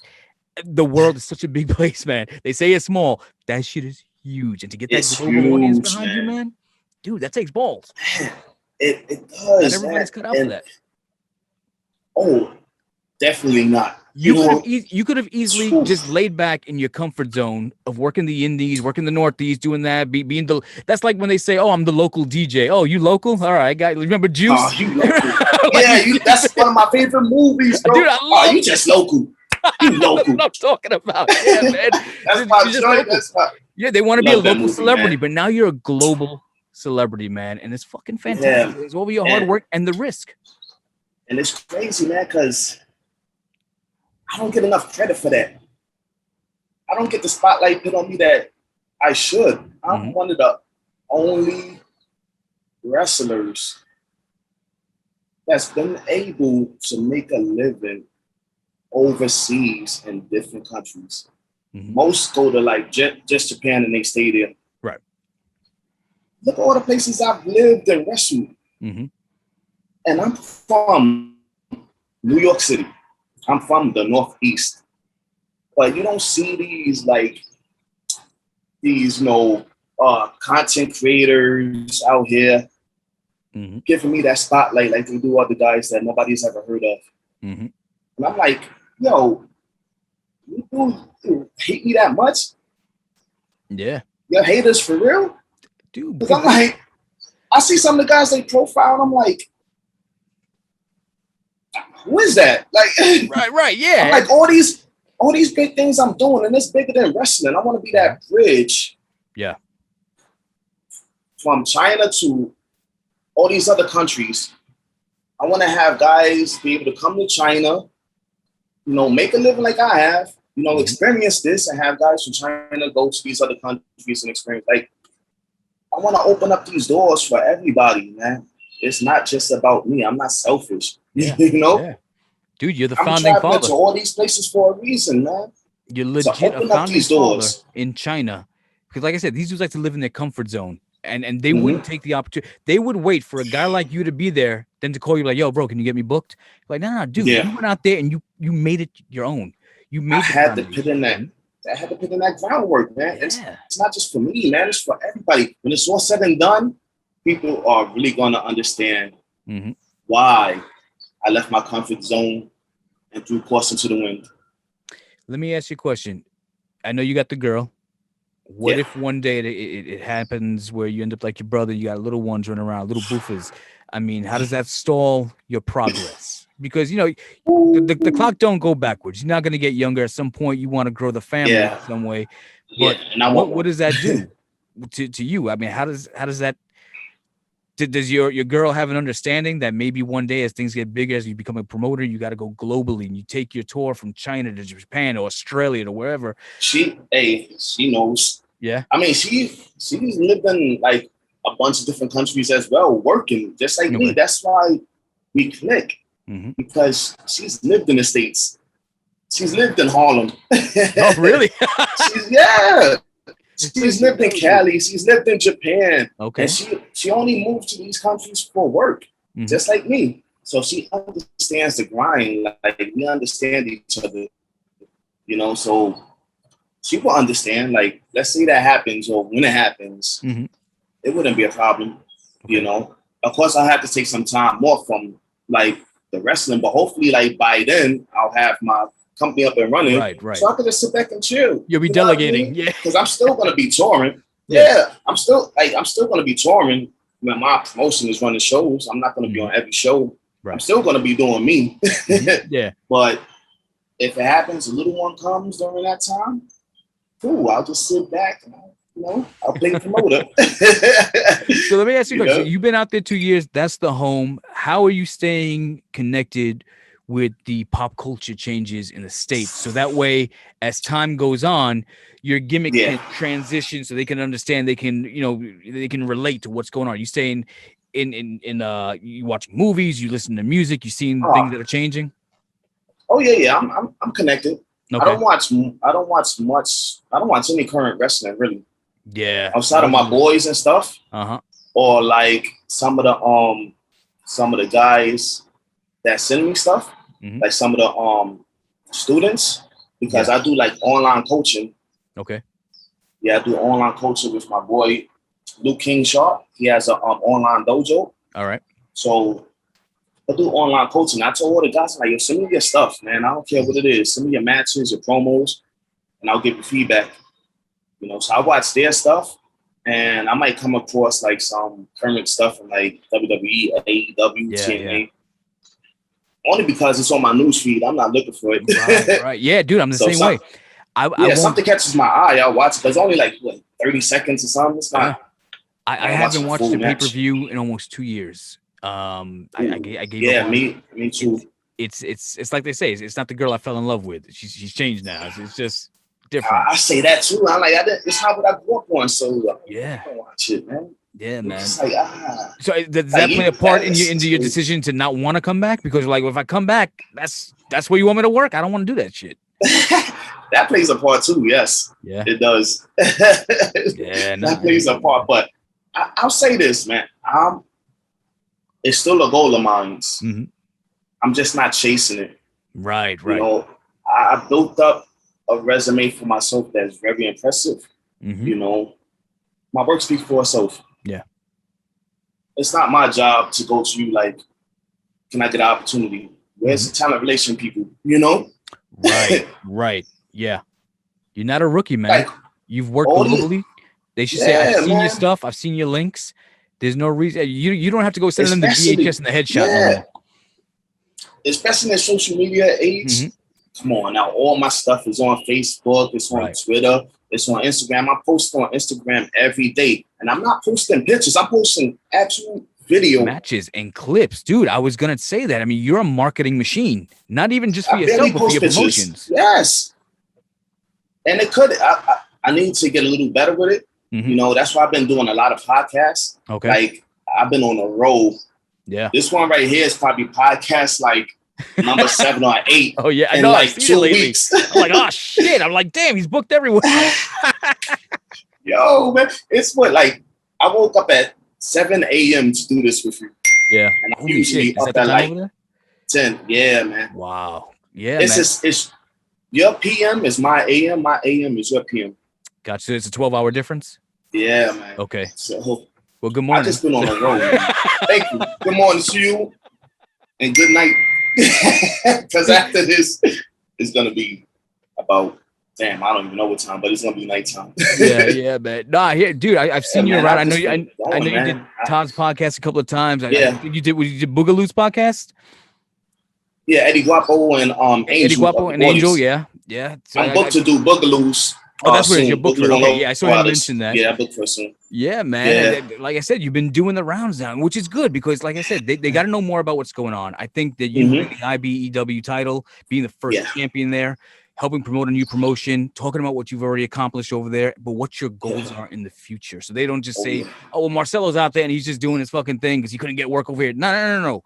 That's not the deal. Marcelo's out here building a business. I am the business. It's like Jay-Z said, I'm not a businessman. Yeah. I'm a business man. That's right. Yeah, right. Yo, and that's another thing too, man, about the States, man. That's why, like, when I left 01 and I moved back to the States, I wasn't taking a lot of indie bookings. Okay. And the reason why is because, you know, these promoters, they remember me as K Pusher or Coolie K. They remember me as a tag team wrestler. So I haven't had a singles run in the States like that. So these promoters, they wasn't trying to pay me what I was making in Japan. Right. And they would use the excuse of, oh, yeah, you was wrestling in Japan, but you was wrestling for all Japan. I'm like, come on, bro. So financially, it's not even worth it for you to come back. Yeah, I'm like, for what? So you get $100 a show? Like, yeah, I'm like, come on, like, I'm in Japan, I'm wrestling every day, I'm in the magazines, I'm on TV, I was doing pay-per-views. Like, it doesn't matter where I'm wrestling. Look where I'm wrestling. I'm wrestling with some of the greats. I'm trained by some of the greats. Masato Tanaka, former ECW World Heavyweight Champion. Hell yeah. Shinjiro Otani, the first WCW Cruiserweight Champion. You know, Kido Hodaka, like, these are like three of the best wrestlers in Japan, and they trained me. You know, I wrestled with these guys, I teamed with these guys, I learned under these guys. And it's not about where you've been, it's about what you do in the ring. What you bring to the table. So, like, come on, don't throw that, you ain't wrestling for all Japan nonsense, or you ain't wrestling with WWE, or you wrestling on two. Like, come on now. You also learning the business aspects out there from like Tanaka, like understand, so you can connect with the people better, not just in the ring, but listen, this is what they like to buy. This is where they want to put their money into. Here's how you would set up a show. Here are the strong markets. You're picking that knowledge up too? Oh, yeah. Okay. Oh, yeah. Yeah, man, everything's an education. Everything, man. Everything. That's why I was so popular and built this, like, good, big fan base in Japan, man, because of my interactions with the fans. Like, I knew how to target them and, you know, how to sell myself to them. And, like, man, I had a lot of people, you know, giving me advice. And I was just, like, soaking everything in and applying it. So I was picking up on everything. There's politics out there, too, though. There's all that red tape. There's people out there. There's other promoters that aren't trying to fuck your shows over. I mean, that's the reason why I left, man. but you're making good contacts out there to protect yourself. And you're doing business the right way, so you don't burn anybody saying, listen, we may be competitors. Because that's the way I try to run cyberspace. I never want to have beef with another promotion, JPW. I'm like, yo, listen, we're all in the same game together. We can train talent, we can do certain things. I'm not here to put you out of business. I'm here so we can do the same thing. That's all I eat together. Yeah, it's exactly enough right. There's money out here. At the table. You know, I don't want to be no fat motherfucker over here. Just yeah, man. I'm just, you know, but a lot of guys they see it as a threat. They're afraid if you start doing better than them, then it takes more out of their pocket. And again, I'm not talking shit about JPW, but I remember we were supposed to book Rhino. I had Rhino first. Rhino didn't even wrestle for us. Rhino did a run-in in the cage match, in Jeff Jarrett's cage match. They saw that. They were like, yo, we're going to make him our champ. I was like, what? Okay, make him your champ. I guess I can't do that. Dirty business. I was like, fuck. Dirty business. Like, all right, whatever. But, you know, there's no so dirty. At the end of the day, it's just like, yo, we're all trying to do the same thing. We all have the same dream. And, you know, sometimes it's better to help lift each other up than to be kicking each other and stomping each other down. Because man. I would like rather network with people than like stomp them down, man. Like step on their heads, step on their backs. That like that's comes back around. Yeah. Oh, absolutely. Hell yeah. And this is one of the reasons why I was able to like travel to so many different places, because I networked my ass off. And it was something that it took me a while to learn, man, because I always looked at networking as like kissing ass. Mm-hmm. You know, me and my brother, we was never ass kissers. We always got to go for our talent, you know, and hard work. That's how I always wanted to get it. So I always look at like, you know, Eddie Guapo was one of our like mentors, man. And he always be like, you guys got a network, got a network. Mm-hmm. It's not kissing ass. Get that out your mind. Yeah. Got a network. So once I was on my own in Japan, that's where I had to step up, man, because if I don't start networking, man, I'm just going to be stuck in the same position. Yeah. And once I started networking, man, and I was getting opportunities here, there, everywhere, you know. Have you gotten any calls from the States? Not indie wrestling, but I mean somebody hired that might have seen what you're doing on social media, your recent matches, your championship wins. They say, yo, man, if you're ever back here, we'd love to have you.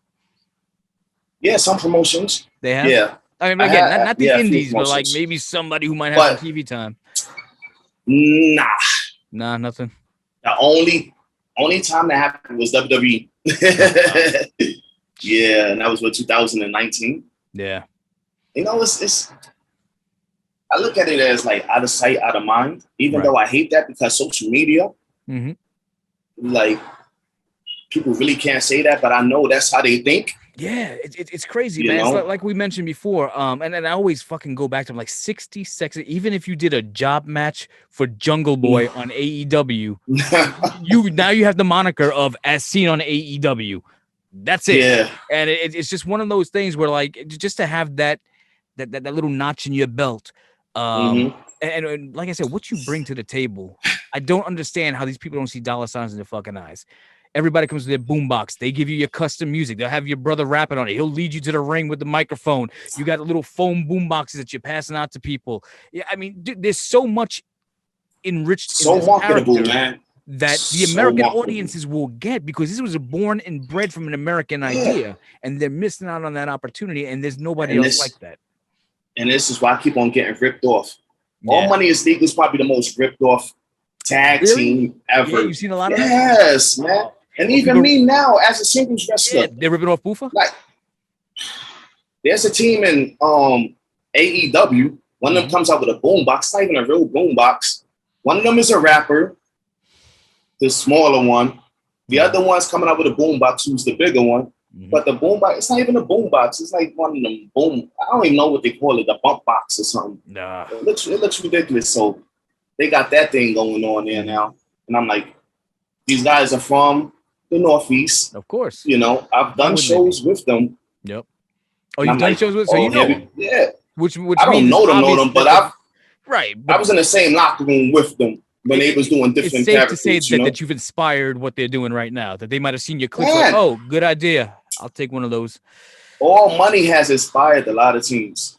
And a lot of people are still wrestling today, you know? And I was watching this is the first time, man. The A&E documentary on Booker T, and every time they kept talking about the FA Express, I thought about you and your brother a lot. Reminds me so much of you guys. Harlem Heat was one of our favorite tag teams. When we first started watching, WWF was first, then we put on to WCW, like 90, maybe 94, 95, and we saw Harlem Heat, and they was from 110th Street. Yo, that's our team right there. They're like from 110th Street. Yo, Houston. big fans. Like, what? Yeah, 110th Street. I'm like, yo, and that used to be like my old hood, like Uptown, Amsterdam Avenue, St. Nicholas, 145th and all that. Like that's like my old hood. Yeah. So when they would talk about 110th Street, I'd be so hyped. I'd always tell my mom, like, oh, you see these guys down there? You see them on 110th Street? She's like, no, I've never seen them, but I'll be looking for them. Like, my mom still knows who Booker T is in the Harlem Heat and 1-2-3 Kid because of me, because I was such a huge fan of theirs, man. How does she feel about your career as a wrestler? Oh, man. She wasn't, she kind of thought, everybody thought it was a phase because we was never into wrestling. Okay. So they thought it was a phase that we was going to grow out of. Mm-hmm. But once we started wrestling, like traveling throughout, the Northeast, wrestling and making money, she was like, oh, wow, I'm serious now? Okay. Yeah.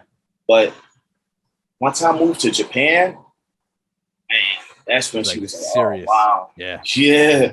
That's when everybody's like, oh, my parents, my father was the same way. Like, I always wanted to go to film school. And they're like, nah, man, that's for Jewish people. You never make it in Hollywood. You'll never be Tarantino. And I'm like, okay. So I went to criminal justice school to go be a detective. I want to go into internal affairs and bust cops because I'm from the Giuliani era where they would stop and frisk. So I'm in Brooklyn. They're like, yo, you come here. Yeah, you fit the description. What the fuck are you talking about?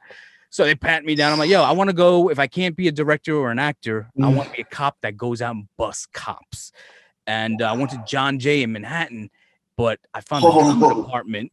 And I was, so I never even graduated college because I spent all my time in the drama and theater department. And, I ended up, doing the first ever podcast back in 97, TV shows, and when the internet was blowing up. So once I did that, then I get the contract from WCW to do stuff with them. And I'm like, and I'm writing for magazines. And my parents always thought that wrestling was a phase, like you said, until I started making money with it, until I started making a living off of it. And I bust my parents' chops every night. We'll go to see a movie. We'll go see the Marvel movies where you got to wait 15 minutes to see the end credit scene. And every time for 15 minutes, I'm elbowing them. I could have had that job. Could have had that job. Yeah. I went over there. Yeah. But it's one of those things, man. You got to follow your dreams, man. You got to. Because if you don't do it, the thing is, you saw somebody that did the job and they're getting paid to do it. Why the fuck can't you? And if you couldn't be a wrestler, you could have been a booker, you could have been a costume designer, you could have been a producer, you could have just been in as long as you wake up every day and you're going to do that dream job. It may not be the top name on the board, but it's part of the production. That's your dream, man. You're there. And a lot of old timers don't believe that. They don't accept it. They're like, yo, get a city job with sanitation with a pension and benefits. Fuck out of here. Work for the MTA, get that MTA job. Yeah, man. It's just like, yo, I got dreams. I got to follow. Oh, yeah, man. But I was ready to get out the States anyways, man. I was so ready to go. It's like, I was following in the footsteps of, guys like 1, 2, 3 Kid who did the Japanese tours. Yeah. I was following the footsteps of one of my mentors, Tuco Scorpio. Oh, another one. He trained in a All Japan dojo. Mm-hmm. Then from there, he lived in Germany. He wrestled in all these different countries. These are the guys that inspired me. Yeah. Because I'm like, damn, you can wrestle in Japan. You can wrestle over here in Germany. You can wrestle over here in, name the country you could wrestle there. And I'm like, wow, there's wrestling there? Yeah. So I was like, I want to do that. I'm from Hunts Point. I'm from Harlem. I'm from New York City. I want to get out. When you start adapting to the business side of things, when did you start saying, all right, I'm going to start winding down, but I want to start learning how to run these shows. I want to learn how to get a building. I want to learn how to get insurance. I want to get a ring. And by the way, speaking of rings, that ring that you won that champion, that shit was soft as hell in the middle. I would love to bump in that. I was talking to Toddy about this. That was a hard ring to wrestle in. Oh, get out of it. Oh, because it was soft, right? I saw you try to go to the top ropes and the cables were all a little loose. Not the softness. I like stiffer rings. Like Japan, the rings are stiff. So I'm used to that. Right. But the bounciness, it's hard to get the grip a little too much. Yeah. Yeah. And the vinyl canvas, so slippery. The ropes are so loose. Right. So it was kind of tough, man. I noticed on a couple of your forearm shots and your clotheslines, when he hit the mat, it would spring you up like a trampoline. Yeah. So it's hard for you to set up for your next move. You're like, now I'm back. Exactly, man. You gotta pop up on your feet, set, then go with right. Man, it was the bump. The bump was amazing. Right, the bump is soft as hell. That ring was amazing. It's like a posturepedic mattress. You're like, I can do this. Yeah. I'm like, yo, I was wrestling with my son. We went to one of these little gimmick spots over here that's got the ball pits and shit like that. And we're wrestling. He suplexed me in the ball pit, and it's all foam. Dude, I got in there. I couldn't get out. I started panicking. I was like, oh shit, I can't move. Move. It's so hard to get out of those things. I got in one before.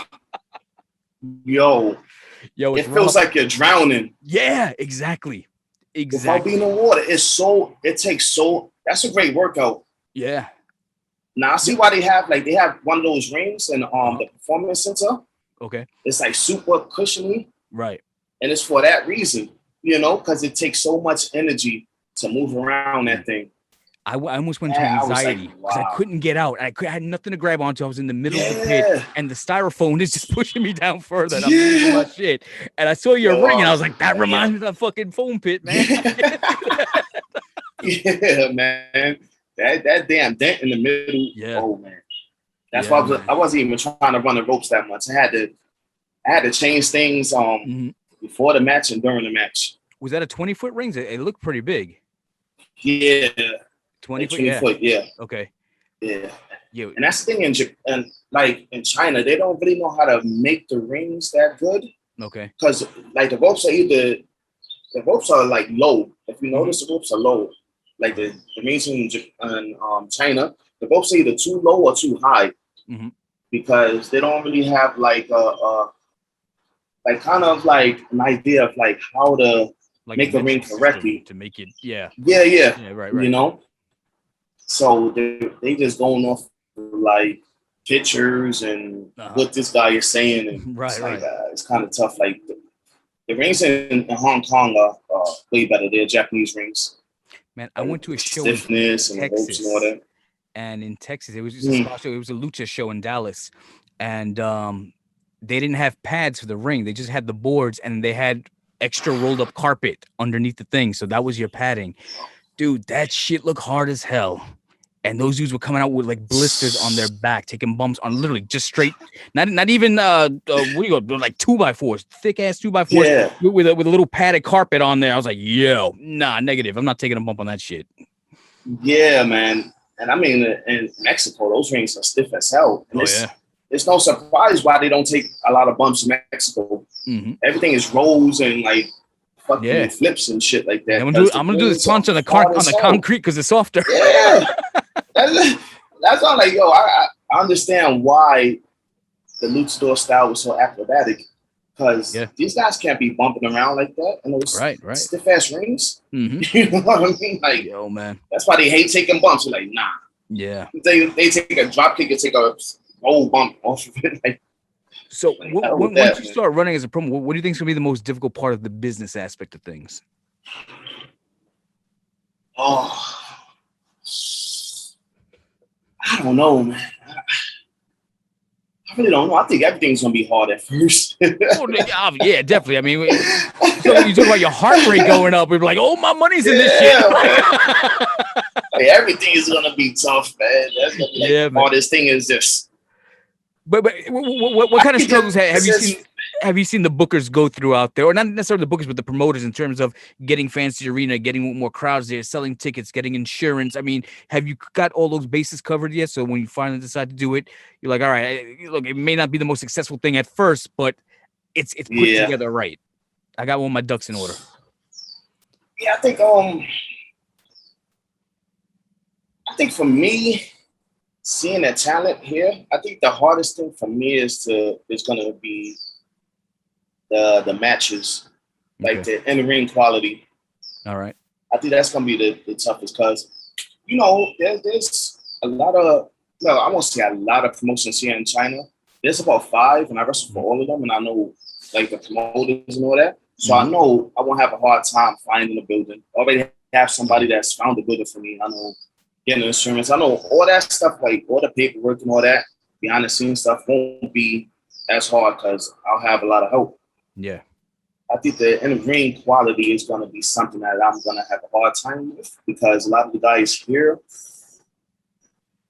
they have a lot of potential, but they don't really know how to connect the dots.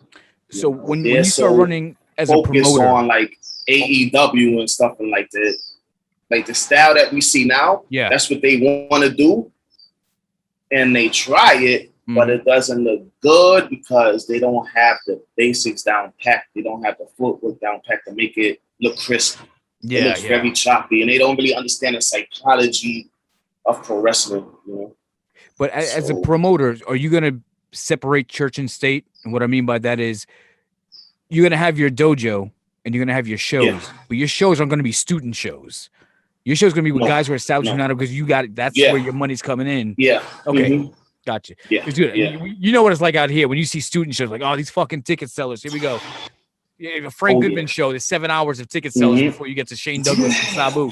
It's like maybe you stay to like the last minute to get the main event at like 2 a.m. Right. I was a part of those shows, man. I know. I know all about it. I'm like, I was out of there like at like freaking 8:30. I ain't staying here. Like, I don't know. But yeah, man. I don't know who runs the longer show, Frank Goodman or Toddy D. I don't go figure. Let me see. Toddy D's got that 9-hour podcast. Shout out to him, the Toddy D Pro Wrestling Experience. Well, I don't know who has a longer show, but they give each other a run for their money. Oh, absolutely. I would say it. Like, they're about like even right now. Like they're right there. Hey, man, he's a New York guy. You know, Brooklyn's own Toddy D. He maybe shows got inspired. I don't know. That's my dude, though. I love Toddy D. He's a good guy. Oh, hell yeah. Good show, man. I'm really glad to see he's doing things out there. But listen, man, I know you woke up early so we can have this chat. And like Toddy D do, we'll do this again, not next week, but soon. Yeah. Go out there, man. Bust your asses at the IBEW champion. Continued success. I want to hear more about your journey. I want to hear more about your success, your growth, and the things that you're doing out there, dude. I don't take any credit for any of your success. All I did was give you an opportunity. Man. You guys went out give you the credit and busted so much ass. So I hope that I'm in my right place when I say I am proud of everything that you have accomplished. I don't know, because there's a lot of guys out there who want to take the credit. Like, I used to work with him and I booked him and I did this for him. Dude, fuck that. You was in the ring. You got the response. You designed who you are. You and your brother came up with that mentality.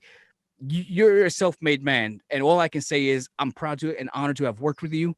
I'm proud and honored to have you have been one of my champions, but more so, it's almost like a father seeing his son grow and like, I'm proud of the man you've become. And dude, it's been 15 years, way too long. I can't wait to see more of Buffa in the Boombox, brother. Thank you, bro. I want to thank you again for everything, man. I'm proud of you as well, and like. Once I saw you post up those videos, I was like, I gotta leave a comment, man. I miss my boy. It's been too long. Like, we never had a heat. We always have a great relationship. Idea you were in Tampa. I had no clue. Yeah, I was supposed to get together one time in Ybor City, and some shit came up, and I was like, man. You took off to, I think, Japan or China at the time, but dude, if you're ever back stateside, hit me up. You said your mom is still in Tampa? Yeah, she's still in Tampa. Dude, when you're out here, absolutely. I'm there, man. We'll do it up, my guy. No doubt about it. let everybody out there know that's watching where they can find you. Give them the social media handles. Give them the rundown where they can find Buffa in the Boombox. Hey, you can find Buffa in the Boombox. Pro wrestlers go back to 80s hip hop, the hip hop and globetrotting, live action music video. Check me out. Or should I say, check us out on Twitter. At Buffa _Aayooo. That's 2 A's, 1 Y, triple O. It's the same on Instagram and on Facebook. You can check me out at Forrest Marcelo Rhymes. Oh, you put your government name out there, huh? Hey, it's because, man, I didn't want to. I didn't want to. But I changed my name so many times that they didn't allow me to change it again. Oh. So they was like, get stuck with Forrest Marcelo Rhymes. I'm like, come on, bro. Come on, man. They got still a dope name, though. I don't know. That Marcelo is just fucking flies on the tip of the tongue. Yeah. It's like Billy D. Williams. The Coke 45 in the hand. Billy D. Good old Billy D. Hey, man. Yeah, man. And, you got more? Man. Like, I don't know. Hey, and I got my YouTube, that's, what is it, youtube.com/allmoneyislegal #1. And I mean, that's pretty much it, man. All right, man. So, all I got. We'll get it out there. We'll get it rolling. But this will be the first, definitely not the last, man. We definitely got to catch up again. Bro, it's been a pleasure talking. I'm so glad we have to catch up. I got so much knowledge from you, from what you've been doing and that great mindset that you got for this business. And like I said, it's not just a character. You are looking at this as a future, as an industry, as an entrepreneur in a new land that's newly adopting the pro wrestling business. So, man, I wish you all the luck in the world and so much respect. Thank you. And I want to see and hear more about it. So, ladies and gentlemen, that's going to be it for the Midnight Hustle. This edition here, we got Buffa and the Boombox. I'm diehard Derek. I got to say it, man, because we're talking wrestling. So, I got to go back to my throwback name. But, ladies and gentlemen, we're out. Make sure you connect with us. You know the handles. You know the vibes. Can you dig it? We out.